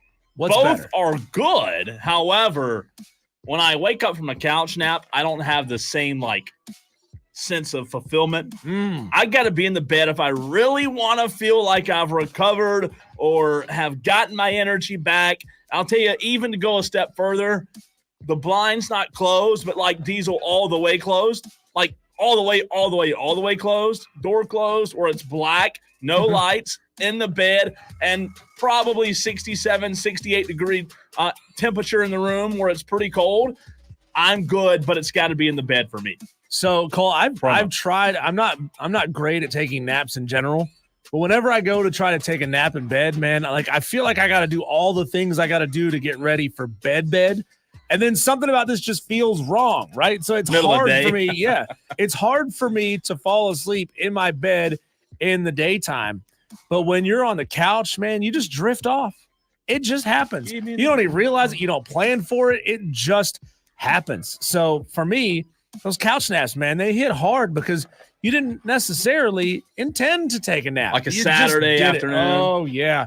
You went and you played a round of golf. You're tired. You take a shower. You're trying to cool off. Just hang out for a couple minutes on the couch, and then all of a sudden you wake up and the game's over. Yeah. Oh, what happened? That's why I called NASCAR like a cut the grass sport or a take a nap sport, because you can start it, take a nap, come back and finish it. So to me, couch naps just hit harder than a bed nap. That's just me. That's round number 1. How about round number 2? Round 2, fight. Will either, I'm not asking which one, I'm asking will either Billy Napier or Mario Cristobal be fired before the season ends? Absolutely not. No. Absolutely not. Neither one of them. I mean, Diesel, in order for that to happen, things would have to go south. And I mean like deep south. Okay? As deep south as you can possibly go. There's no way. Now, at the end of the season, maybe they get gone in the off season. One of them does. But there's no way you can convince me, especially Mario Cristobal. I don't think there's a chance he gets fired during the season. But if Florida were to do it, I think they wait until the season's end. And I'll even go a step further. I think Billy Napier is the coach this time next year. There's just been too many revolving pieces at that head coach position at Florida. So the answer for me is a big fat no. Well, the answer is yes. And it's not going to be Mario Cristobal, because once he gets past Florida, they've got a pretty easy run of it for the next couple of weeks. But Florida, on the other hand, Cole, Florida has a gauntlet coming up after they play Miami. Not talking about Samford. Samford's going to be an easy one, but then they play Texas A&M at home. go on the road at Mississippi State, UCF, then it's Tennessee, Kentucky, Georgia, Texas, LSU, Ole Miss, Florida State. I think there is a very real risk. Not a probability, but a risk that Florida starts this season 1-3. They could lose to Miami. Good. They're going to beat Samford. They could lose to Texas A&M, who's a top 25 team, and then lose on the road at Mississippi State. If that happens, if that scenario plays out, which I think probably has, I don't know, a 20% chance of actually happening, Billy Napier's gone. He's not going to reach week number 5, the bye week after that, because they got a bye after that. And they've got time to figure it out. They got time to install an interim. They got time to start looking around. So I think it does happen. I think it happens to Florida. And I think it happens before week 5. This fan base is fed up. Billy Napier's not recruiting at a high level, currently sitting at number 24 in the 2025 recruiting rankings. So I think it's going to be Florida and Billy Napier. There's no way they lose to Mississippi State, is there? You wouldn't think. You wouldn't think, but if they're already at that point 1-2, Cole, and then they got to go on the road at Mississippi State, that's when you start losing the locker room. It'd be bad. It'd be bad. And then, of course, you start talking about, you got to do what you can to keep the recruits and keep the team that you have, as much of it as you can. Look, you're right. The gauntlet follows that, but they can't lose those two. The Mississippi State and they've got to at least split it. And then just imagine if they don't fire him by the bye, and then they play UCF. And UCF beats them. Just what's the how often does a coach get fired during the season? That's my point. I'm glad you asked that question, because I looked up earlier in the show. Let me find it back here in my notes. We were talking about that very thing in the 3:45 segment of the show, Cole. Sure. Coaches who have been fired early in the season. We talked about it. Clay Helton was fired in 2021 after losing to Stanford in week number 2. Mississippi State, I understand it's Mississippi State, different scenario there, but they fired Zach Arnett 10 games into his first season in Starkville. Brian Harsin at Auburn was fired on Halloween in 2022, so he was fired in October. So it happens. It happens mid-season in the SEC fairly regularly, and this fan base is going to want change if they start this season 2-2, 1-3, or for love of God, worse. If they lose to Samford, he's done. He's done right then and there. No, there's no doubt. So that ends it. Yeah. So that's round number 2 of the 5 o'clock fight. Round number 3. Here we go. Final round. Fight. What is the superior musical experience, Cole? Going to see a music festival. Let's include whoever your favorite artist is in this particular music festival. Kid Rock? Sure, if that's who you like. Go ahead, man. Pop off, or going to see it at a smaller club show. So you got a music festival. You can see Travis Tritt if that's who you like, right? And there's other artists there. There's tens of thousands of people potentially. You got all kinds of sights to see. You know how these festivals go. There's usually a Ferris wheel. It gets wild, right? They do it up big. Sights to see you. Or would you rather see it at a smaller club show that's got that more intimate feel?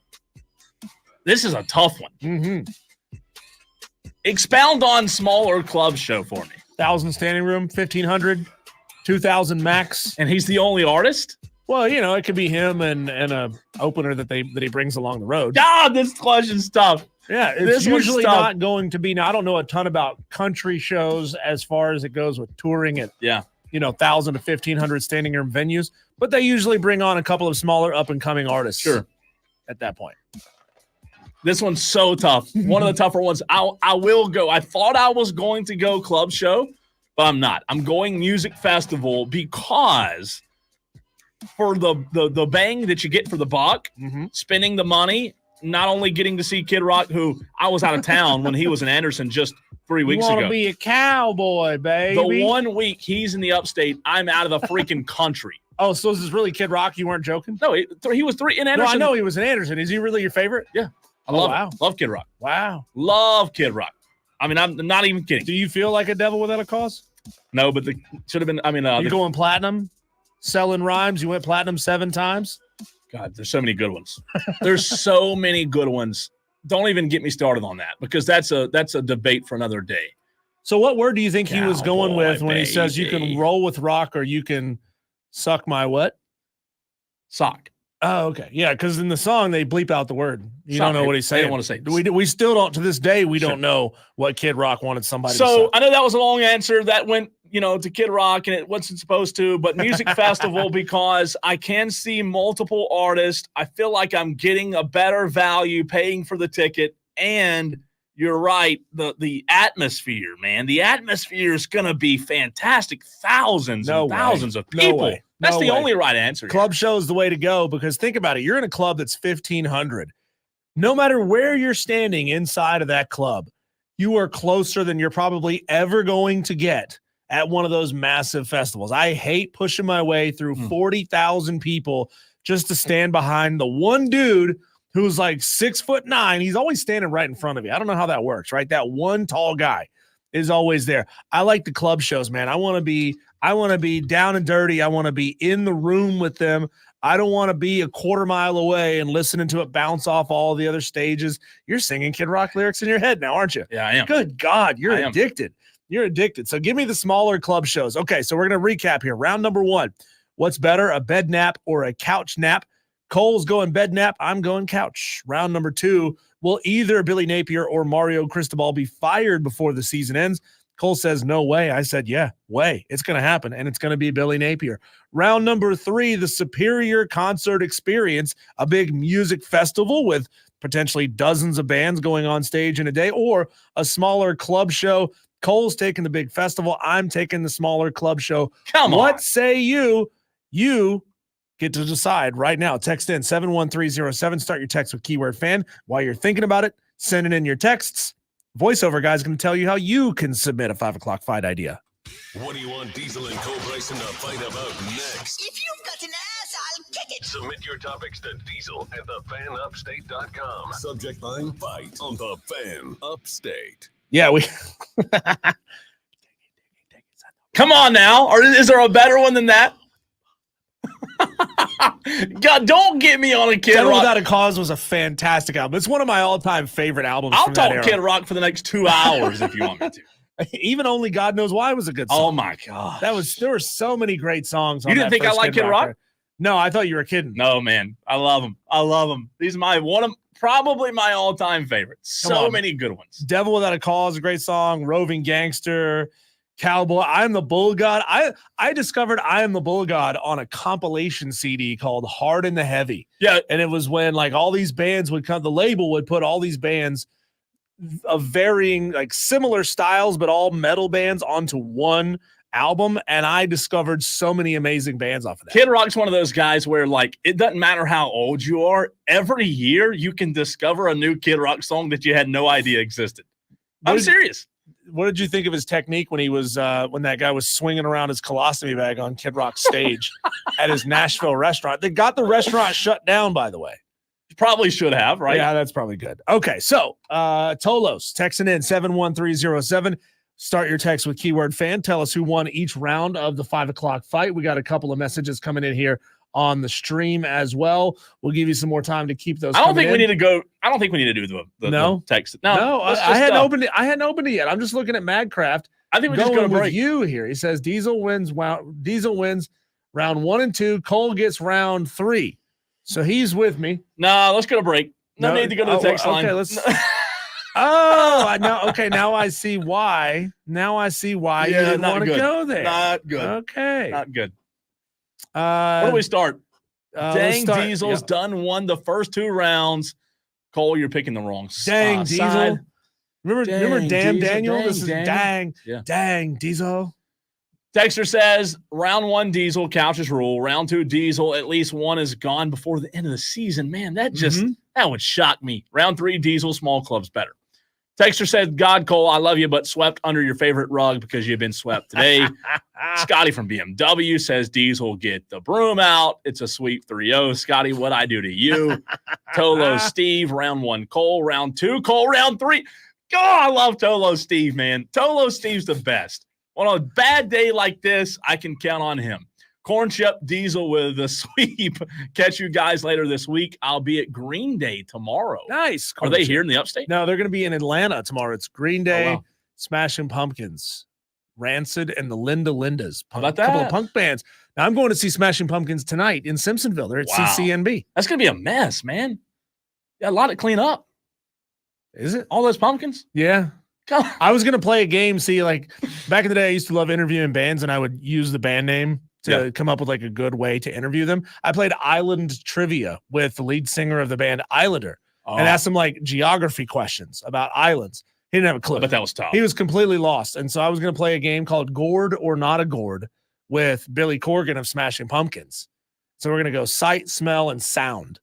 Is what you're experiencing right now a gourd or not a gourd? That's tough. Dan B goes Diesel, Cole, Diesel.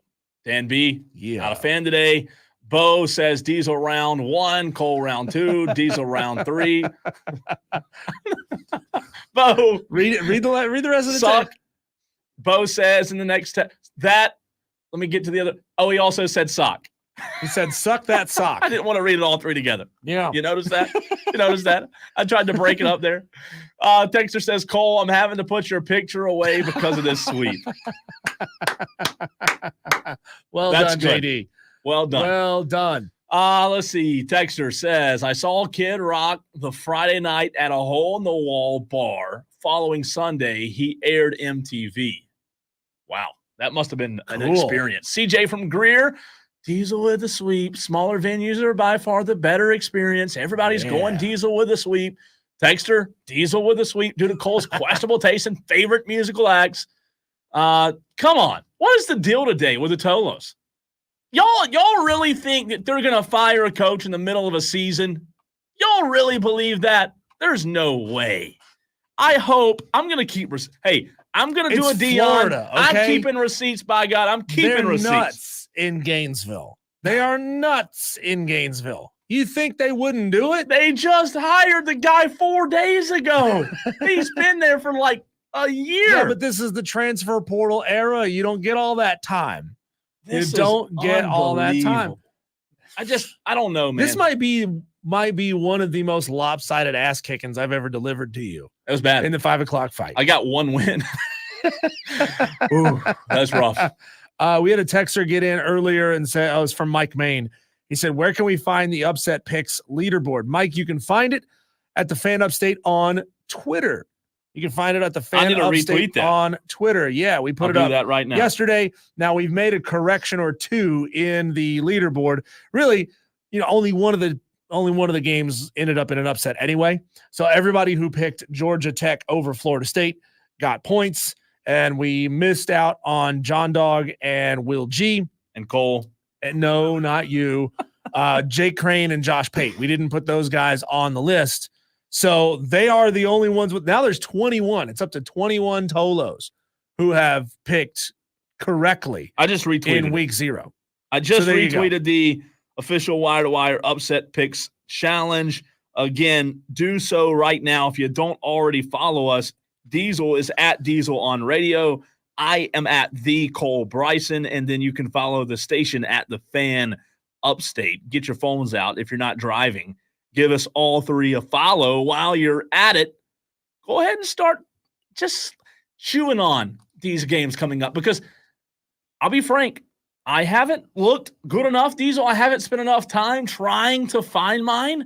There's just so many games. It's this tough, week. man. Like you could spend all night tonight obsessing over this and still get it wrong, and then say, you know what, screw this. I'm just flying by the seat of my pants. I'm just going with feel. You're probably right. The best thing that I probably can do is just randomly pick a game and pick the spread and just go with it. Well, because you just never know, right? I mean, I used to go with the strategy of, well, look at the yards per game, look at the points per game average, kind of get a sense of who I think they've played, and do I think they'll be better or worse than that? But you can't use any of that data until you're like halfway through the season. And you know what? As soon as I put the time and effort into doing that, they're going to, flip the script. Unbelievable. All right, Diesel, listen and react part 2 today. We did it earlier with Dabo Sweeney. We had a lot of text on Dabo's comments. This time we'll do it with Shane Beamer, who talked to the press today. That and more on the Fan Upstate. You can get your thoughts in 71307. Again, 71307. Start your text with the word fan.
Well, we heard from Dabo Sweeney earlier today. It is Tuesday, and, this time of year during football season, Dabo Sweeney, Shane Beamer, they get behind the microphone. They tell you how great the opponent is, that they're just the best team since sliced bread. Very Old physical. Dominion, they're physical. Old Dominion's the best Old Dominion 2-win team that I've ever seen. Playing with a lot of team speed. Yeah, well coached. They've got a lot of heart, Disciplined. grit. Their coach is a great guy. They play tough. They just you can tell they have a lot of the determination. Other word, they suck. I'm trying to make you. You know what? I wish we had, Cole, and this would be well above our ability and pay grade to do this. Could you imagine doing an amalgamation? We'd have to get AI to help us out with this. Have it analyze every coach's post-game press conference pre-game press conferences and like start a rolling tally of how many times coaches say different words in their press conference. We pick 10 buzzwords: well coached, disciplined, determined, Physical. Don't have self-inflicted wounds, all these little buzzwords, right? And then you just work it like a bar graph. And the more and more and more all these coaches say it, you start to see like, what are the buzzwords coaches overuse the most? And then you could basically, anytime they use one of those words, you just discount what it is they're saying because they're just filling time. They are filling time. They're trying to make you think the team's really good. And in Davo's case, the team he's talking about is really good in Georgia. However, though, when you talk about bad teams like Old Dominion, I think we should have a translator. So, like when Shane Beamer says, you know what, they're really well coached, that means they're not any good, but we like the coach and he's a nice guy. That's what that really means. So, listen and react. We will pause this audio at any time to comment on what the head coach had to say. Here is Shane Beamer. Thank you, Steve. Excited. Finally game week, like Steve said. Really excited to get out there and play on Saturday afternoon. Our guys have been nothing but fantastic since January. Love what we've done as a team and how we've grown since January. Can't wait to get out there on Saturday and finally get to compete against someone else in front of our great fans. We'll need our crowd. This will be the biggest attendance that Old Dominion has ever played in the history of their program. Wow, so we taking need shots. to do our part Shade as a fan base, and know they will. They've been waiting since November to get back in there and cheer on the Gamecocks. So I know they'll be at their best. Gamecock walk will be at 2:15, I believe. We're leaving the hotel to scan come those down QR around codes, by the way. 1:50, and as soon as we get here, we'll be doing that. So we need that to be rocking on Saturday to welcome our players to Williams-Brice Stadium and a lot of guys that'll be going through Gamecock walk for the very first time as well. Hope they don't Looking stumble and forward to it, fall. without a doubt. They really with prep such a hard. challenging That's a long ordeal, walk, man. to walk down a road A sidewalk. with fans a sidewalk. around you. Yeah, with fans around you. This will be Better not first stumble. time for a lot of our guys. Gamecock walk. Back in medieval days, Cole, they used to, knights would stick their joust up in the air, and the maidens would take a little ring of flowers and they'd put it over the joust to show their favor.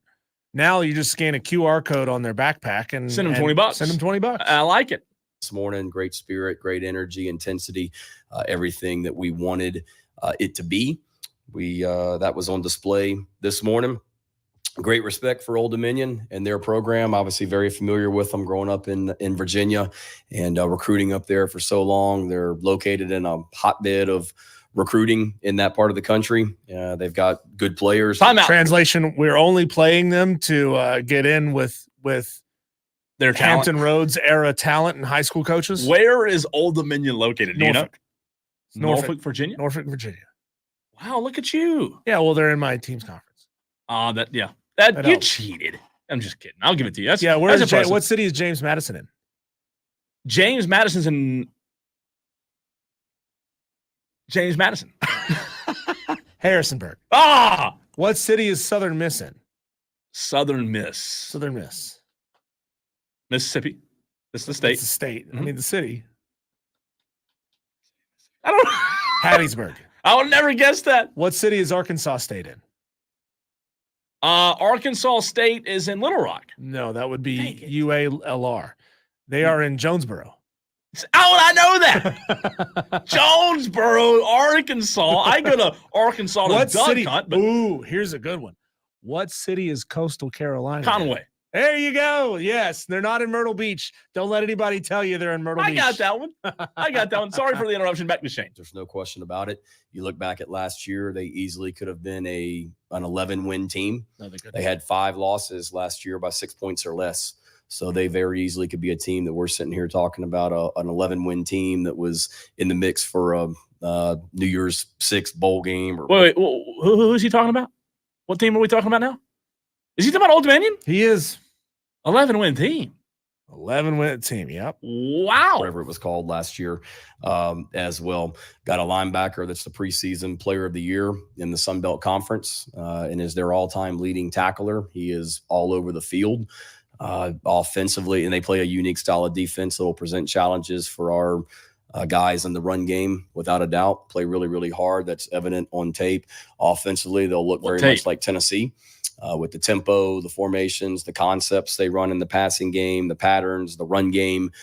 They were very much like that last season. And then in the offseason, they hired 2 assistants off of Tennessee's staff that are now at Old Dominion. So it'll be very much we anticipate Tennessee flavor and a lot of tempo and whatnot. So there's one thing to have some of the same concepts that Tennessee runs, but you are not executing it at the same level that Tennessee is executing. And I don't think they have the same Jimmies and Joes either that old Tennessee, old Rocky Top has. Yeah, it's difficult to compare a 5'11" receiver to a 6'4" receiver. Well, they're very different. They're close and they play hard. I'm trying. That's a reach as a defense, athletic quarterback that can make plays for them as well. And then on special teams, they've no one in the country. We pride ourselves on being really good on special teams and blocking kicks and impacting games. No one in the nation, they've got the second most blocked number of kicks in the nation over the last 3 seasons. So they're very opportunistic. So they're going to out-beamer ball. I was going to say the same on thing. Special teams as well. If you follow college football, you know about their history, beating Virginia Tech 2 years ago. They lost to Virginia Tech last year, but had over 200 yards rushing on Virginia Tech in Blacksburg. They played Wake Forest last year, had them down 2 scores in the second half. And then all you have to do is look at the history of the Sun Belt Conference and who the Sun Belt Conference has beaten over the last 6 years. And it is a who's who of college football. So we need to make sure that our team, our fans, and everyone understands that this is a quality opponent coming in here that does not look like a group of 5 team from a personnel standpoint. They got size and athleticism up front on defense. And, we know they're not coming in here hoping to play well or keeping it close. Yeah. Here's their schedule. Old Dominion Diesel. At South Carolina, they host East Carolina, which is a tough game. I mean, East Carolina's good, right? Then they have Virginia Tech, another tough game. Bowling Green, don't know much about Bowling Green. I don't know. Coastal, tough one. Georgia State, we'll see how they are this year. I would say it's a peer program to them. Yep. Texas State, they've come up in the last couple of years. Georgia Southern, okay. App State, JMU. There's 3 tough weeks right there. Marshall, Arkansas State. That is not an easy schedule for Old Dominion. Back half of that schedule in conference gets really tough, but man, you got to play 2 power opponents in weeks 1 and 3 of the season. Wake and the Gamecocks. How about that? And as a competitor, you want that. And we need to have a great week of practice and put ourselves in position to go play really well on Saturday, and got off to a great start with that this morning. Questions? Who's going to ask the first question? A couple for you. You mentioned last Thursday that David Cloninger might be out for a while. Is there an update on him? He'll be out for the game. Yes, he'll be out here for a little bit. Definitely for Saturday. He and Aaron Parks both. If he returns, we'll let you know, but won't be a week-to-week thing for now. And Alex was on top of the kicking competition for the depth chart. What made him won the job, and will there be competition going forward? Yeah, we'll constantly continue to compete, throughout the year. That's how we do things. Like I told our players this morning, practice matters, games matter, and every week's a new season. But certainly coming out of the preseason, David, we felt like Alex was just a little bit farther along. It was a competition. I think all those kickers would tell you they didn't have the best first week of practice, but I thought as we got into scrimmage situations, more competitive situations, stadium environments, that Alex took a step and separated himself from the rest of that group as well. I like the group. It's a talented group of specialists, but that's what we saw, and you would expect that from him, as he's an older guy that's been around here for a while and has played in games, and there should be a quiet confidence with him, not to mention he's a talented kicker. Nicky Manwari said something about how maybe you try to poke some of the guys on the defense a little bit to keep them motivated. Can you share any examples of what that might sound like? No. He said that today in practice. He didn't specify whether it was today or just. I think there's certain, your players and what motivates them and what gets them going. And I think they told the story 2 weeks ago of we got Rocket and Dabo had a collision, and I was kind of getting on Dabo about it. And then Dabo went crazy the next 3 plays, and TJ Sanders said that you, meaning me, caused that as well. I think it's just knowing your players and what kind of motivates them and getting them going. And certainly I know how to he was talking today specifically to Dabo. I know how to get Dabo riled up and going as well, but it's just nothing more than just having fun at practice and trying to find different ways to motivate guys out there.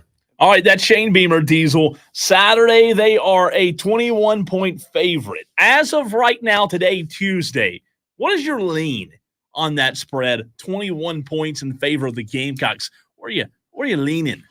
I think it's a pretty solid, pretty accurate spread. But if I had to go either way, I'd probably lean towards South Carolina covers. I think Old Dominion keeps it a 14-point game midway through the third quarter at least, and then South Carolina maybe pulls away towards the end. Are we going to see Lenora Sellers play the majority of that game because he needs as many reps as he can get, right?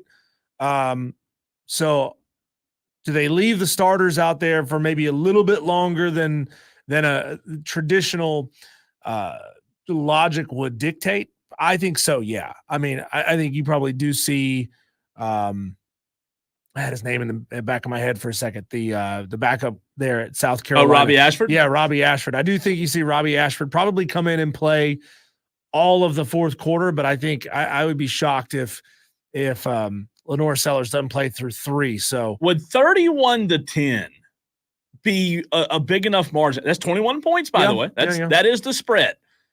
Do you feel like South Carolina Gamecocks would be disappointed that it wasn't more? No. I don't either. No, I think 31-10 is good. It is first time for Lenore Sellers really taking over the reins of this team. I know he's played a little bit, but it's his team now.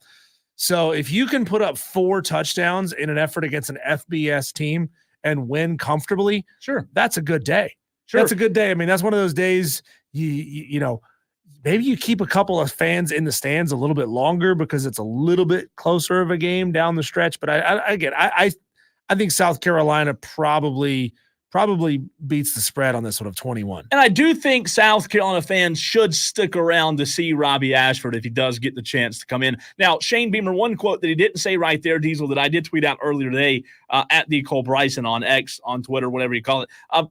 Shane said, I told the guys this morning I'd be surprised if we don't play 9 receivers on Saturday. He went on to talk about his depth, and he likes the depth South Carolina has. 9 receivers is a lot of receivers.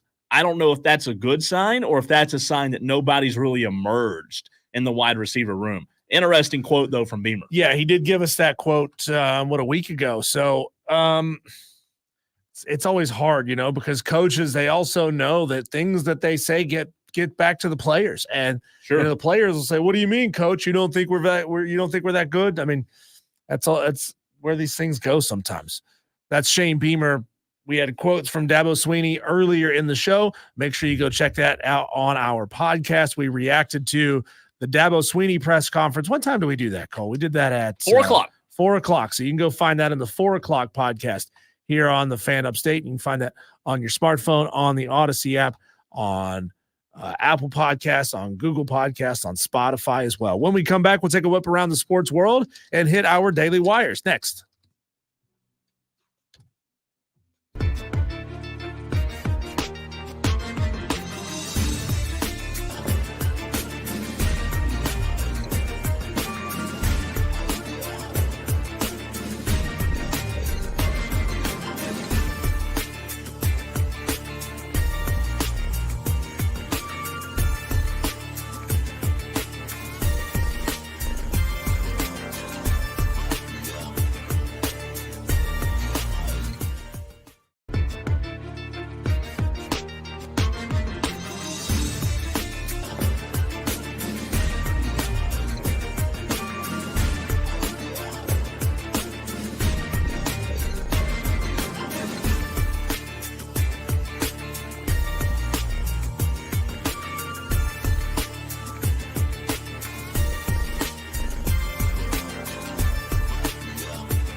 Time to take a whip around the sports world, see what's happening out there. These are your Daily Wires.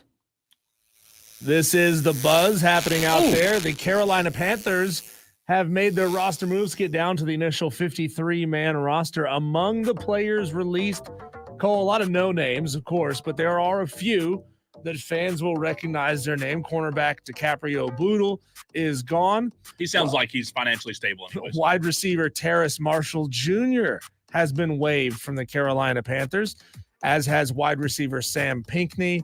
I remember that guy. I think he played at Georgia State. I'm not entirely sure. Quarterback Jack Plummer has been waived from the team. Let's see. Anybody else? Chris Wilcox, Chandler Wooten, linebacker. He's been released from the team. You were right.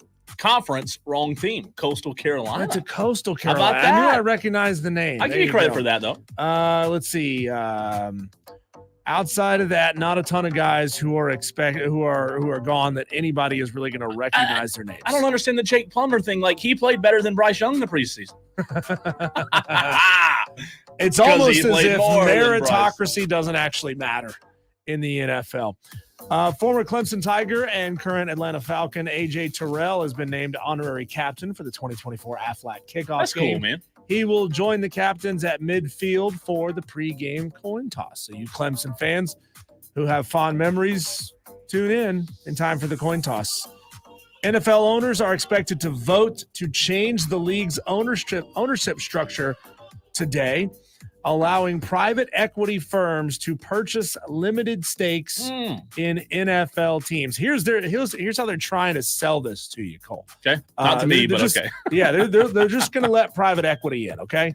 But they said it's a move that will allow private equity firms to invest as limited partners that could free up cash for owners to pursue projects such as stadium renovations. Do we really believe that owners are going to use the extra money that they make by selling, who knows what the limited stakes actually means, 10% maybe? Yeah. If they're going to sell 10% of their stadium, which these are all multi-billion dollar franchises now, that could mean multiple hundreds of millions of dollars. Sure. They're going to say, oh, good, now we can use that to upgrade the lighting system, to upgrade the bathrooms, to give more, this or that or what. No. They're just going to put that money in their pocket. Stop, NFL. Not billionaires. Stop trying to sell this to us like this. Former Michigan football staffer Connor Stallions told NCAA investigators that he never participated in advanced in-person scouting and did not purchase tickets for others to attend games of the Wolverines' future opponents to record their signals. Wow, So he's innocent. All of this, I didn't do anything, investigators. Wasn't me. Nope. It was a different guy. My hands are clean from this. Connor Stallion saying he didn't have anything to do with it. Of course, this is all after Harbaugh has left Michigan, and they can't really do anything to Michigan at this point. The New England Patriots have waived Bailey Zappi. Oh, Yeah. man. So they only have 3 quarterbacks instead of 4 with, you know what? I'm surprised by that. He was on the team. I guess he was a Belichick guy. Yeah. Maybe Gerard Mayo said, nah, I'm good. But they have just still a very interesting quarterback room. Couple of bits of news about the Kelsey brothers. Travis and Jason signed a podcast deal with a company called Wondery worth $100 million over the next 3 years. The deal gives exclusive ad sales and distribution rights to Wondery. I don't like it. I don't like their podcast. I don't like them. Put a ton of money into that. I'm not a fan. I'm over the Kelsey brothers, man. Like, I am over them. You know, like the smart move would have just been to trickle out Kelsey brothers, right? But they've just like bombarded us with it. You can't get away from the Kelsey brothers. Speaking of which, Travis Kelsey bought a share of a 3-year-old racehorse. Get this, named Swift Delivery. Oh, makes sense. Swift. What a loser. Like, it's okay to love your wife. It's okay to love your girlfriend. But when you just stand for her all the time, I bet this horse wasn't even named Swift Delivery, and they changed the name right before Travis bought it. Him or the horse? Who's more whipped? That's a good question. The Washington Commanders have renamed their stadium from FedEx Field to now Northwest Stadium. I don't like it. After selling the rights to Northwest Federal Credit Union for 8 years. I always knew it as FedEx Field. It's a dump. If you've ever been, Diesel, it is probably the biggest dump, Diesel, in the NFL. Dan B asked the question, how is a podcast worth more than a player's salary? That's a valid question, right? That's smart. You know, I mean, you go from getting hit in the head for a living to just sitting in a chair and having a conversation with your brother. And you get paid That's $100 million over 3 years. That's $33 million a year. That's $15 million per brother, per Kelsey. Mm-hmm. So you get paid $15 million a year Yeah. just to do a podcast. Not even It's football. Insane. Well, a little bit of football on that podcast, I'm sure. And lastly, Patrick Mahomes Sr. has pleaded guilty to his third DWI charge. Remember, he was arrested back on February 24th with a blood alcohol level of 0.23. Do the math. That is 6 beers in his system at the time of test. And I guarantee you, he didn't just shotgun 6 beers and get in his car. Homie had been at a bar somewhere. He claims that he was just at a bar watching sports with a couple of his buddies. And then he got in a car, drove away, had 4 times the legal limit. And this is not his first offense, right? No, excuse me. Sorry, 3 times the legal limit. This is his third DWI. And because he's related to Patrick Mahomes, he's only getting 5 years of probation. Man, you kind of feel bad for Patrick Mahomes. Like, he has to deal with that. And he was on a suspended license when he did it. And his brother's like off the wall, crazy annoying. His ass in jail. If his last name was not Mahomes, he would be in jail right now. You think? He would be in jail, and he should be. I ask the question coming up next. What would it look like if we played the old swapperoo? What do I mean by that? Lenore Sellers at Clemson, Cade Klubnik at South Carolina. How would both teams fare? And you'll hear from our player of the week, all coming up next on the Fan Upstate.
A good old-fashioned swap-a-roo is what we're playing. He's Diesel. I'm Cole Bryson. Welcome into Wire to Wire. You can text the show anytime, 71307. Start your text with the word fan.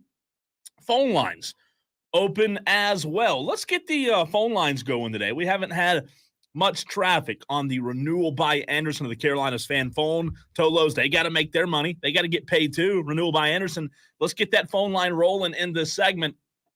As I ask the question, Diesel, we know that in 2024, we'll see a lot of Cade Klubnik at Clemson, a lot of LaNorris Sellers at South Carolina. LaNorris might be a guy that's known more for using his legs, while Dabo Sweeney said today he wants to see Cade use his legs more in 2024. How drastic of a difference would these two teams be if we swapped the two quarterbacks, Cade Klubnik at South Carolina, LaNorris Sellers at Clemson? Or would there not be much difference in the two if they were to swap and be at opposing schools? So I want to play a little theme music here for you, Cole. Just bring it down low. Okay. This is from the hit network TV show Wife Swap. Ooh. If you remember that show, we actually had an employee here of Odyssey Greenville, back then it was called Intercom, who went on Wife Swap. You're kidding me. Yeah, she was a real hard ass, and she went to a real like laissez-faire hippie house, and it did not go well for them.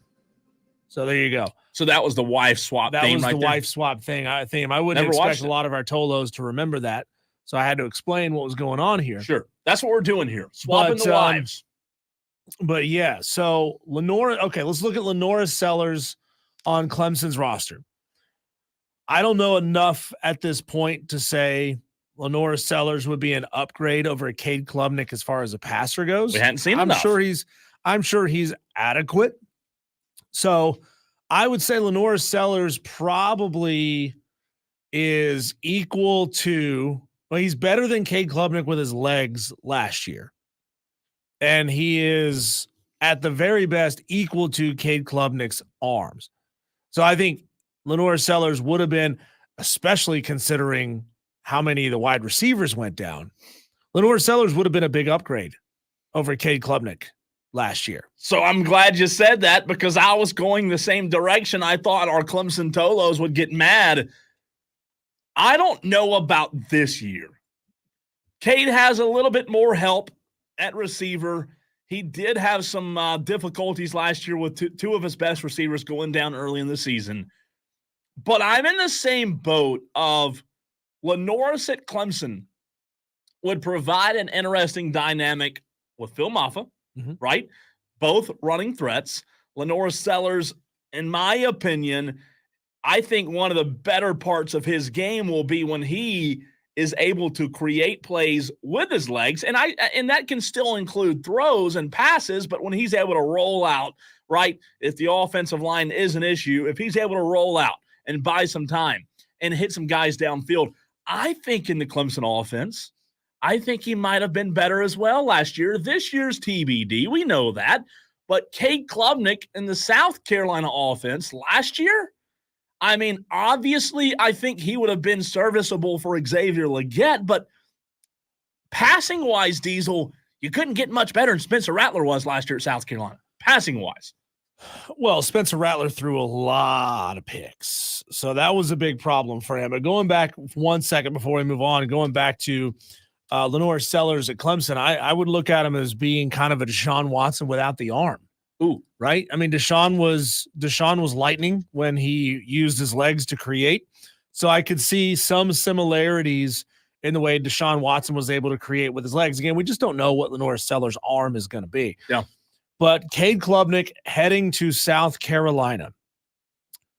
Wow, that is a fascinating and interesting question. If you want to say he was probably a little more efficient, a little more careful with the football, throwing the ball than was Spencer Rattler last year.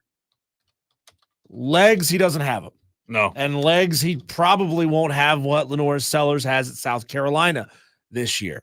If they are asking Cade Klubnik to create with his legs at Clemson this year, that means the offensive line is well short of expectations. Here's one for you. Last year, both threw the same amount of interceptions. 8 in 2023. Cade Klubnik and Spencer Rattler. I do think that what we saw last year, Spencer Rattler is who I would have taken. He was a very good passer, especially in 2022. 264 completions, 3,026 yards, 18 touchdowns. Very similar seasons. Now, 2022, his interceptions numbers, like you said, they were way too high. But it's a fascinating conversation. I do want to go to the phones, 844-326-3663. It is the Renewal by Anderson of the Carolinas fan phone. JD, I called for the Tolos to hit the phones, get a little traffic, and you answered the bell. What's up, man? Well, of course. That's what I'm here to do. You asked for phone calls. I will give you a call.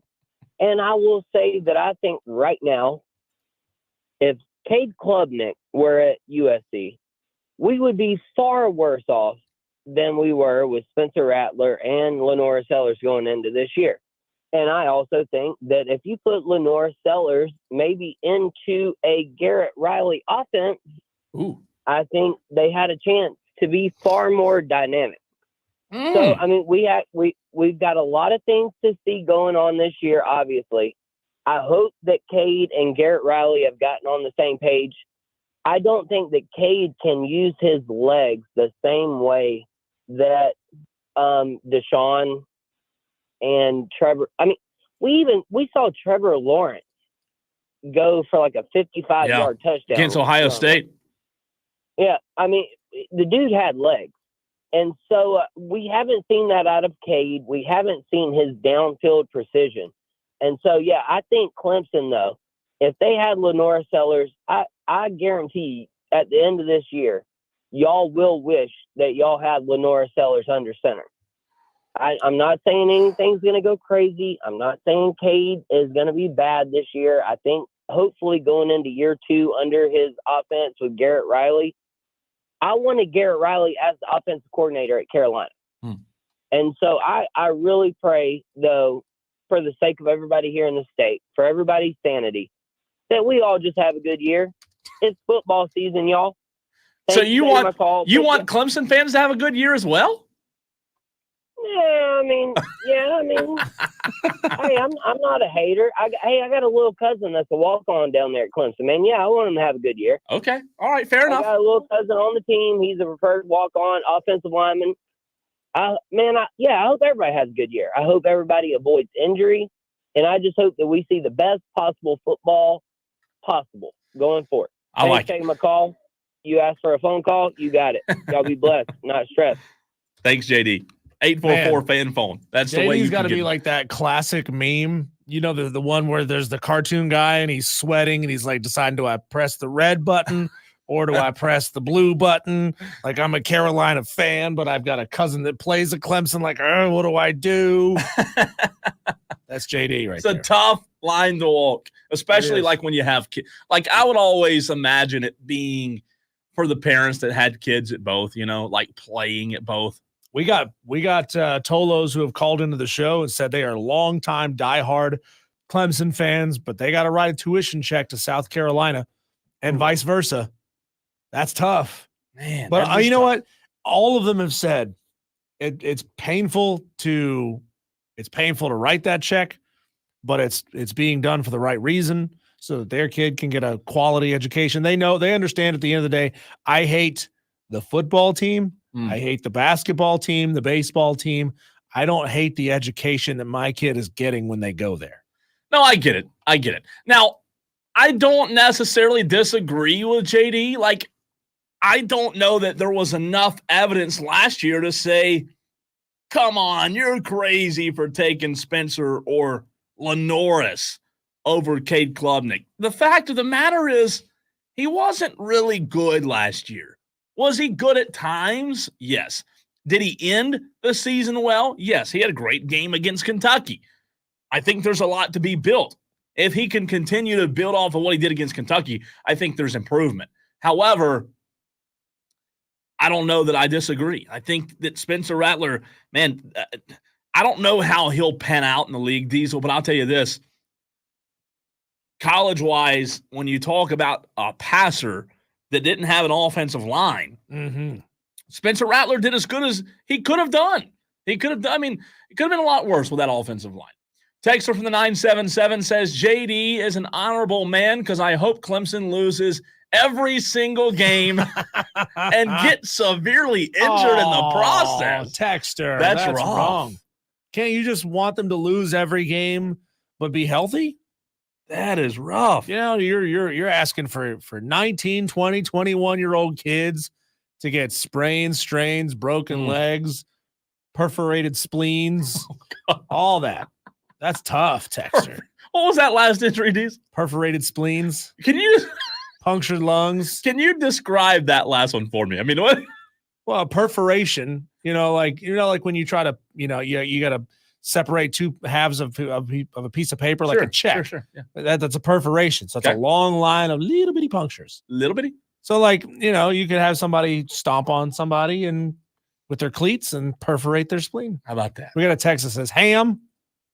What is the ham text today? No, we share a text line with our sister station, WORD, and there's something going on WORD, and we've received hundreds of text messages throughout the show today that say ham. Ham. That's all it says. Ham. All right, let's go. No context ham. I'm going to text back and say turkey to every one of them. Let's go back to a conversation we had earlier in the show in the first hour. Lincoln Husky, the high school player of the week.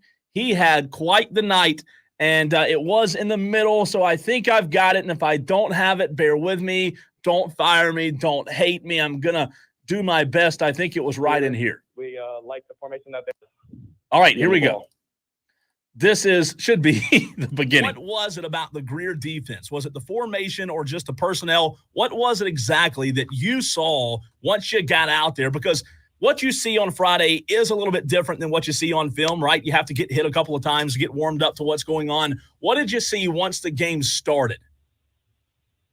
I would say both. We looked at film a lot throughout the scrimmages that they played this year, and we schemed for them. So the formations that I saw them that they showed out for us, we were able to execute. And a lot of times I would take my one-on-one matchups with my guys, give them the ball.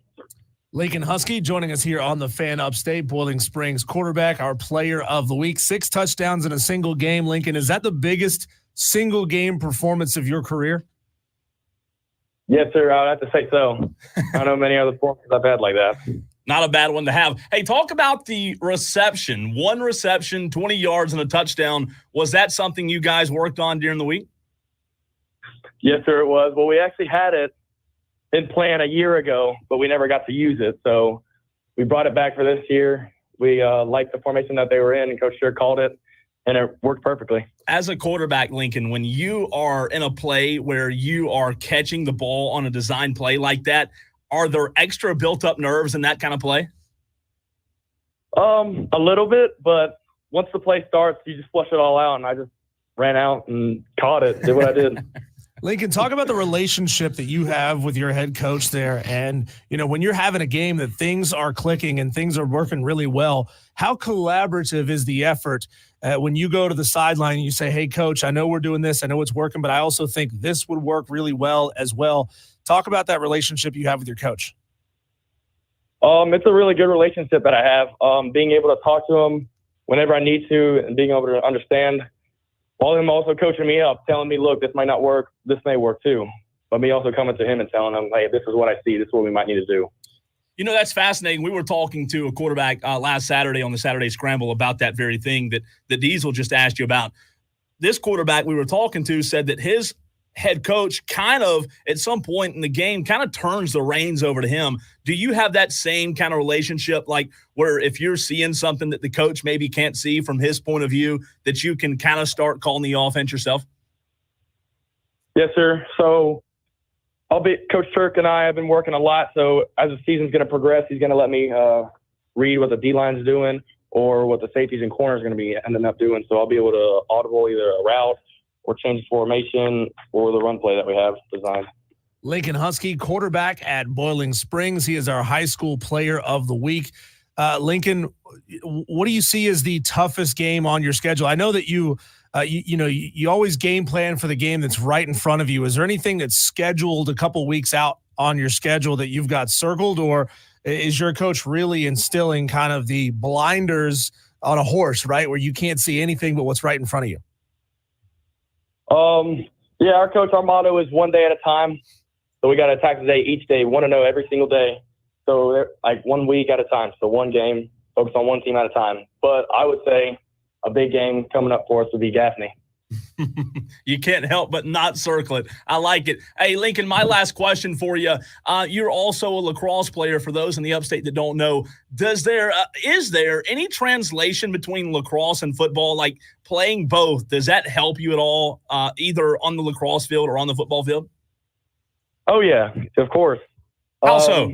A couple of my buddies on the team, too, are really good athletes. They play both. I feel like the athleticism from lacrosse, running all the time, and the moves that you have to do in the game translate to football as well.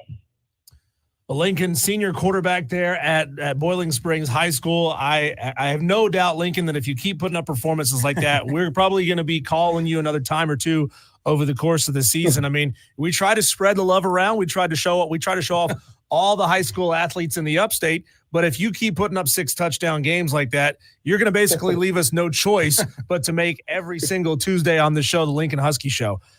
Congratulations on a great game. And, of course, good luck over the next couple of weeks. Awesome. Thank you, guys. Thank you guys for having me out here. That's Lincoln Husky, quarterback of the Boiling Springs Bulldogs. A fantastic performance from that young man on Friday night. You talk about a stat line. Man, against Greer, he lit it up. Number 16 through 13 of 17, 272 yards passing, 4 touchdowns, 25 yards rushing, 1 touchdown on the ground as well, 1 reception for 20 yards, also a receiving touchdown, 317 total yards, and 6 total touchdowns against Greer. That's called feeling it, Cole. Yeah, that would be a good way to put it. In the groove, in the pocket. Definitely was feeling it. They Boiling Springs has Malden this Friday night, and then Chapman the following week, and then they will begin region play. High school football week 1 is here. Again, last week was week 0. It is what it is. I guess high school league does the same thing college does. They have to match, they have to marry. But week 1, Friday night, a lot of good games. 33 games, in fact, on the slate for Friday night. Quick programming note, Thursday we'll continue the high school football conversation as we will have our weekly high school coaches spotlight. We've had Dan Jones of Gaffney. We've had Scoot Watson of JL Man. So we will continue the high school football conversation. Before break, how about this, Diesel? In the chat, JB tells you that he has a prediction for Saturday, and I'm not happy with it. Gamecocks 28, Old Dominion 17. That is an 11-point win. And I said, JB, that would not be good. He says, I'm just being honest. I agree with JD that they won't cover. Will look similar to the opener 2 years ago against Georgia State. So I know you, Cole. I know that you're a Clemson fan. You've never shied away from talking about your fandom here on the show. Sure. But you're going to that game, you think? You I'm going. You are going, and it's confirmed now. You're headed to Columbia for Old Dominion and South Carolina. How do you think South Carolina fans will react if South Carolina fails to cover the spread? 21 points. Let's say it's okay. So let's even break this down a little bit. Okay. Let's say it's 14.5 points and you take the over. So they win between 15 and 21 points. Happy with that? You good with that? Like, if they win between 15 and 21, how do I think South Carolina fans will react? I don't think South Carolina fans will be overjoyed.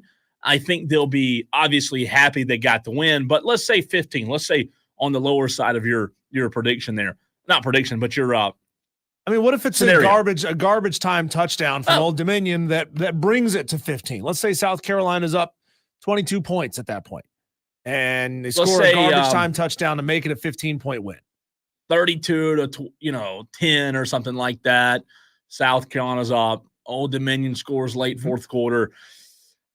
If it's a trash touchdown against your second string defense, I don't think South Carolina fans would be because those as guys enthralled. I mean, I think it would be better, but again, it's still I think 15 points. If you're a Gamecock fan, you got to be happy about wins however you get them, right? I mean, who are you trying to earn style points for? No, I'm with you. I mean, I get it. You know, you've got this gauntlet of an SEC schedule. Are you going to look back on this season and say, man, we got our asses kicked by this team, and this team, but at least we covered the spread against Old Dominion. That makes us feel pretty good. Yeah. No. I mean, just take the wins however you can get them and hope for entertaining and exciting games to watch. I think I do agree with you. You'll take the win however you can get it. However, with Shane Beamer having the pressure of this season and this being such a big year for him and this staff, I think it would really feel good to go out there and beat him by 28. Are we going to see Shane Beamer dance in the locker room if they only win by 10? No. I was frustrated and kicked something that I shouldn't have kicked. No, we will not see him dance. The bad man, maybe punted kicked. Baxter. Maybe kicked. Yeah. I mean, we've seen him come in and celebrate. I don't remember what game it was last year. We saw Shane Beamer coming in dancing, having a good time after beating a mediocre team. I don't remember who it was. You got to celebrate whatever wins you can get, I guess. 10, but like at that point, it just looks a little bit silly. But hey, I don't ever want a team where you get a win and the head coach walks in like with his hands in his pockets, looking down. Like Nick Saban was. I do remember Nick Saban won a lot, and like there would be no emotion. He'd be writing on a notepad, right?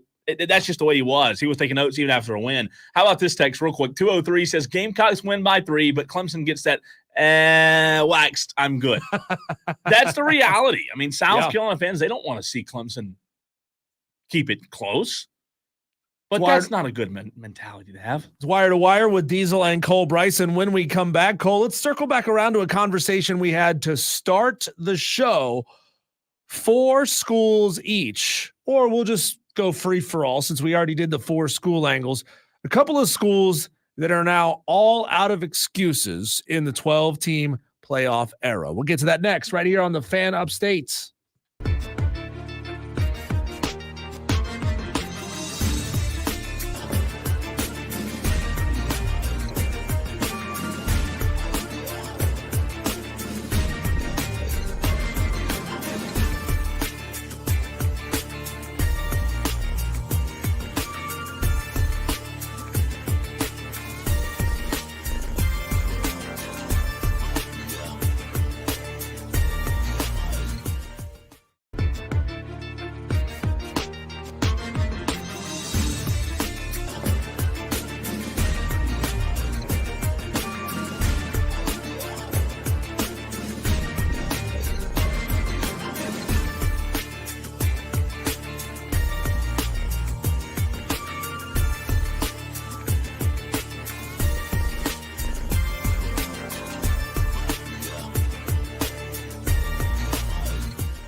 We were trying to figure out which school it was that Shane Beamer danced like a silly, silly boy after beating a team that was far below them.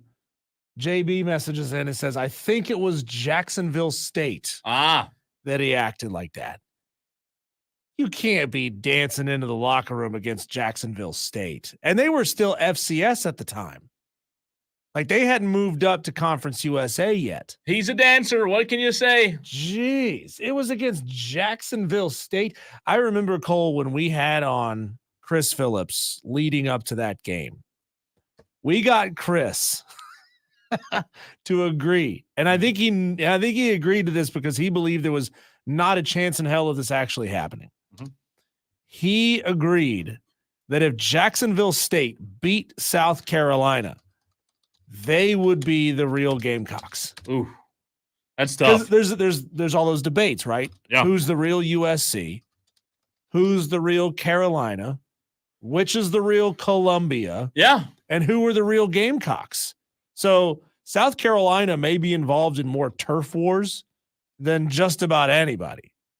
So it was against Jacksonville State. Unbelievable. Wire to wire with Diesel and Cole Bryson.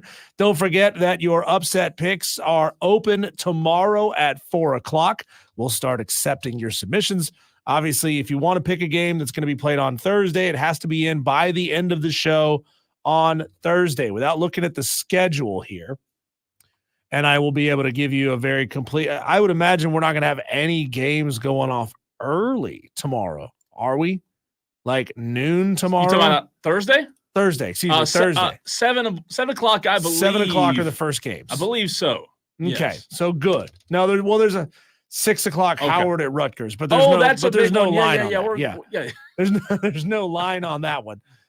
First game you might be able to pick on Thursday would be Western Carolina, NC State. baby. NC State's favored by 33. So you take 30. Western Carolina plus 33 in that game. You got some interesting ones on Thursday. North There Carolina, are. Minnesota, North Dakota State, Colorado as they say, Coastal Carolina versus Jacksonville State. And then the last game on Thursday that you could take would be Eastern Illinois versus Illinois. I don't And then- know, man. I don't know if Yeah. I'm taking a Thursday game. Got a bunch of games on Friday, 1, 2, 3, 4 of them that you could choose on Friday. Temple, Oklahoma favored by 42.5. Is that it? That's all- Only is that all? 42.5? You got Florida Atlantic, Michigan State. This is a weird one. What's going on with Michigan State? Sparty, where you at? They're only stink. favored by 14 Over against who? FAU. Yeah, Michigan State's just not good. They're not. They're not good. You know what? Um, We didn't put them on the put up or shut up, but it very well could. Like they could have been on No, there, they're right? so far fallen off. I mean, they went to the college football playoff. What would that have been, like 2016 One or of the something like first that? They years. got boat raced. Yeah. And they have not made another appearance since. You got Western Michigan, Wisconsin favored by 23.5. And then I have a feeling a lot of people might take this one. TCU, Stanford. TCU on the road at Stanford. Stanford's a 9-point dog in that one. Wow. So there you go. Those are your that's your Friday slate of games. And then, of course, a ton of games on Saturday. Remember, if you want to take a Thursday game, it's got to be in before 7 o'clock on Thursday. If you want to take a Friday game, it's got to be in before 7 o'clock on Friday. All picks have to be in before 7 o'clock on Friday. So there you go. The Wire to Wire Upset Picks Challenge powered by Ingles back tomorrow. I've got some work to do tonight, man. I got to start reaching out to all of our celebrity guest pickers, Jake Crane, Josh Pate, Melissa Level, Chris Phillips of SEC Unfiltered. Kelly Ford's not playing this year. So yeah, we got some people to reach out to. Sure. In this official week 1 of college football. And as we get into the college football season, Cole, we're at a 12-team playoff, a totally different scenario from what a lot of these teams have faced in the past. Used to be you lose one game against a pretty good team. Yeah. And your hopes to get into the college You're football done. playoff are done, right? You basically had to go undefeated to have the best possible chance to get into this thing, unless you're Florida State. You know what I was thinking about the other day? Just right up that alley that you just brought up. Everyone on game day, everyone this season's talking about the college football expanded playoff in a sense of Diesel, it giving everyone hope, right? Mm-hmm. It giving all these teams hope. But like a thought that's been in my head, is it a real, legitimate hope? Or is it like, I hope this doesn't happen, Diesel, but these teams that have this hope of getting in, are they still going to be sitting in the same spot when the season's over? And that's on the couch. I just hope that this isn't some like made up pretend sense of hope that everybody gets in and guess what? The Final Four are still going to be the Final Four. I'm not saying that happens. I just hope it doesn't. At least if the Final Four are a familiar set of four, it will be because they earned it in a playoff against the other best teams in America. Somebody is going to get the easy draw and get the Group of Five champion. That doesn't necessarily mean, but it probably means in most years that they're going to get a virtual bye there in week number 2, in round number 1, because they will be, in all likelihood, the Group of Five champion will be the 12 seed. If I remember correctly, looking at the graphic, the 12 will get the 5 seed. So the best team, as determined by the committee, that does not win their conference championship game will face the Group of Five champion. Yeah. So, I mean, you could see scenarios where that's Texas. You could see scenarios where that's Alabama taking on Memphis or Boise State or somebody like that, getting that game there in week 1. It's going to be tough also for that Group of Five team. I think it will eventually happen. Something crazy could happen. But that Group of Five team in all likelihood is going to be going on the road to an SEC team in round 1 of the playoffs. So they are certainly behind the 8 ball before this thing even starts. 12 seed, playing the 5 seed on the road. Could you imagine after a couple of weeks of hype building up from the end of the season, you're Memphis and you're going on the road at Alabama or Liberty going on the road at Alabama or Texas or Oregon or something like that. That's what and having to face that, you're playing against really tough odds. And I mean, I don't think it changes much, honestly, if you were to flip that script and say, hey, guess what? Number 5 this year, you're going on the road. You're Alabama, you're going on the road and playing at Liberty, which they wouldn't do that. They would play it at a neutral site NFL stadium, I'm sure. So it wouldn't really be a true home game for the Group of Five. I mean, do you really think that Texas would play at App State? No. I don't think so. No, it would never happen. Would there be an overwhelming disappointment in your mind, in the mind of college football fans, if this 12-team playoff did exactly that and everybody from 5 to 12 laid an egg, right? And I don't know what the 4 would be, but let's say it's Texas, Clemson, or Texas, Clemson, Ohio State, Utah, and Georgia. Or that to me sounds like the Final Four without the big.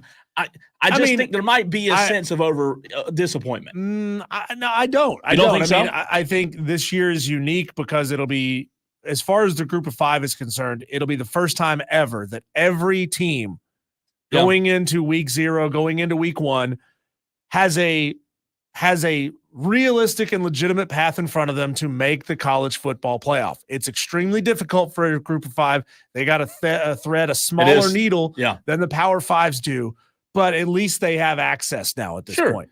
Let me ask you this. Is it possible that we end up, like you said, with 4 familiar faces in the Final Four? Yeah, of course it's familiar.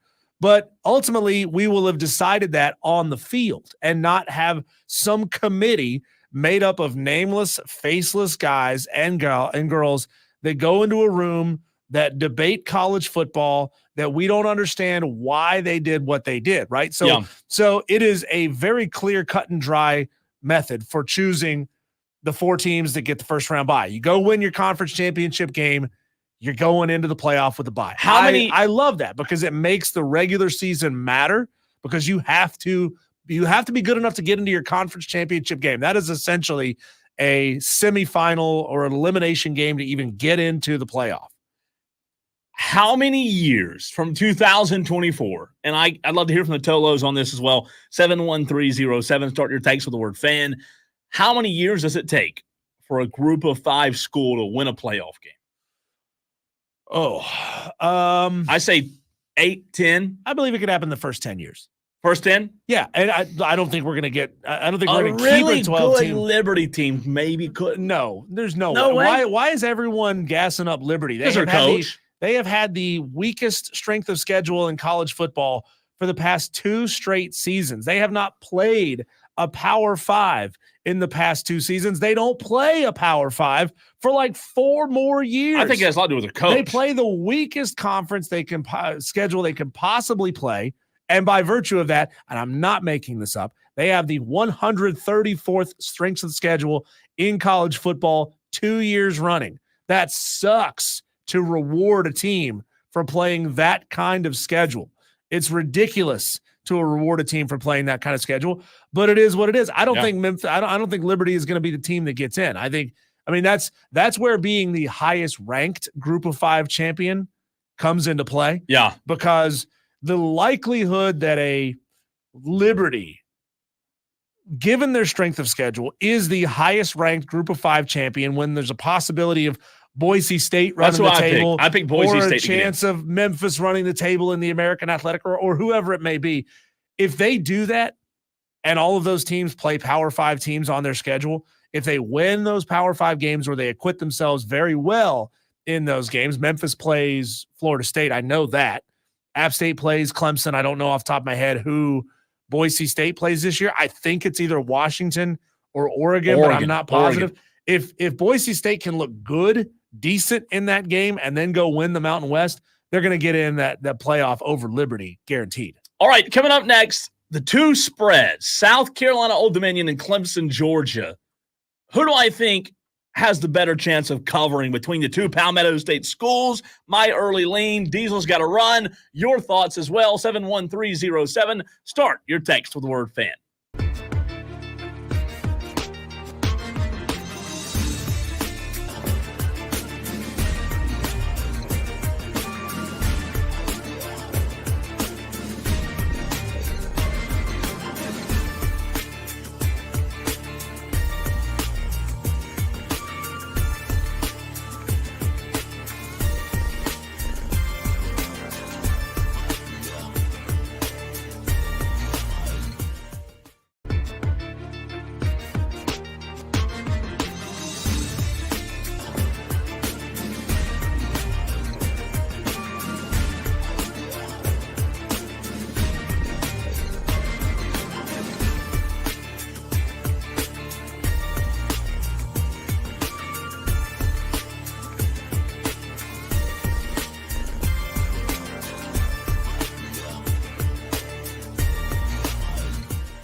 I asked a question on Clemson, Georgia, on South Carolina Old Dominion. Who do you trust more to cover? Let us know, 71307. Start your text with the word fan. I've already gotten several comments on the stream. We're live on Twitter, Facebook, YouTube. Diesel had to duck out a little early, so you're going home with me today, wrapping up hour number 4 of the program right here on the Fan Upstate. Let's see here. Madcraft on the stream says both Carolina and Clemson cover. Wow. I don't know if I agree with that, but we'll see. We'll get back to it. JD says, I think Clemson can cover. Depends on the first half. A game will be played. Someone will win. Well, that, JD, you are indeed correct. A game will be played. Someone will win. That's deep, so I commend you on that. But who? Who will win and who will cover? Let's see. Texter from the 448 says, this is Boston Scott. Boston Scott says, I'm doing a Clemson upset pick. I'm not picking them to win. I'm just celebrating their spoiled fans being upset when they got knocked off or when they get knocked off again. Boston Scott calling the knockoff in Atlanta on Saturday. What are your thoughts on the spread? 14 points. You like that? You think Clemson can cover? 71307. Start your text with the word fan. Let's see. 344 says, House of Pizza in downtown Clinton is on fire. Tragedy ongoing. Please send thoughts and prayers. Certainly do that. Obviously, that is not a good situation in Clinton, so thank you for the text there. You hate to see that happen, especially even if it's in Clinton, where I don't know how many Tolos are in Clinton, but it's not far down the road, so I hate to see that happen. Hopefully they've got good insurance.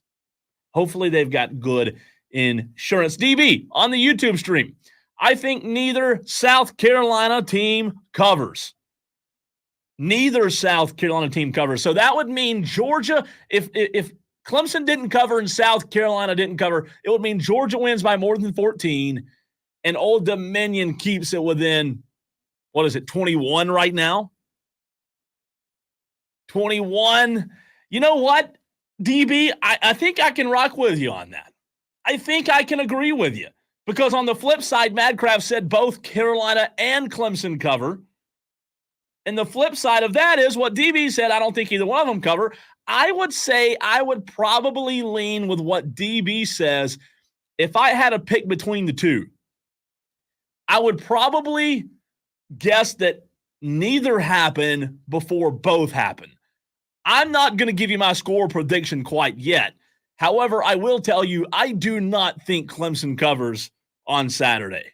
I don't think Clemson keeps it within 14. South Carolina 21. It's fascinating. We talked about earlier, though, the possibility of Old Dominion scoring a garbage touchdown, if it's a 22-point game and they just bring it within 14, 15, 16 points. I know South Carolina fans wouldn't be the most ecstatic fan base, but look, I think that's a real possibility. I really do.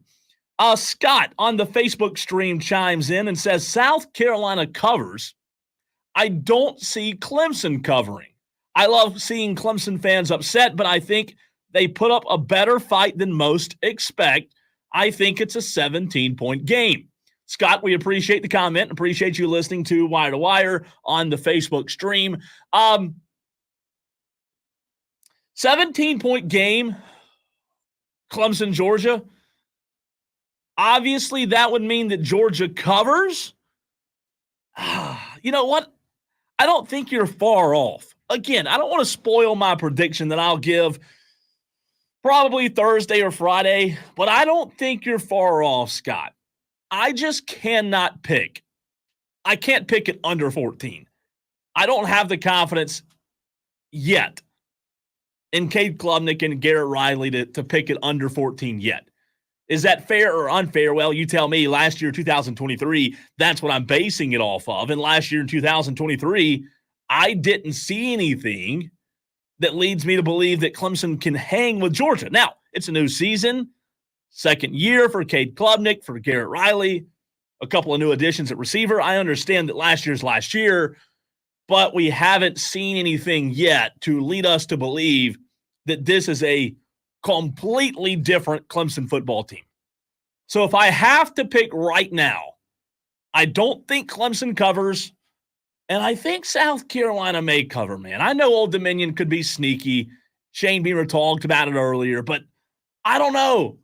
I could see it very well being a 31-7, 31-10 type game. And if it were 31-10, well, it'd be right there at that mark, right, of 21 points. And that is exactly what the spread is.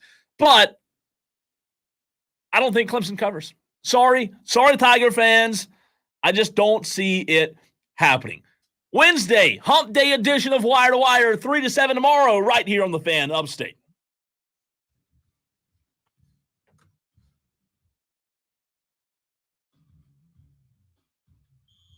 Streaming on the free Odyssey app. Search the Fan Upstate and your Wire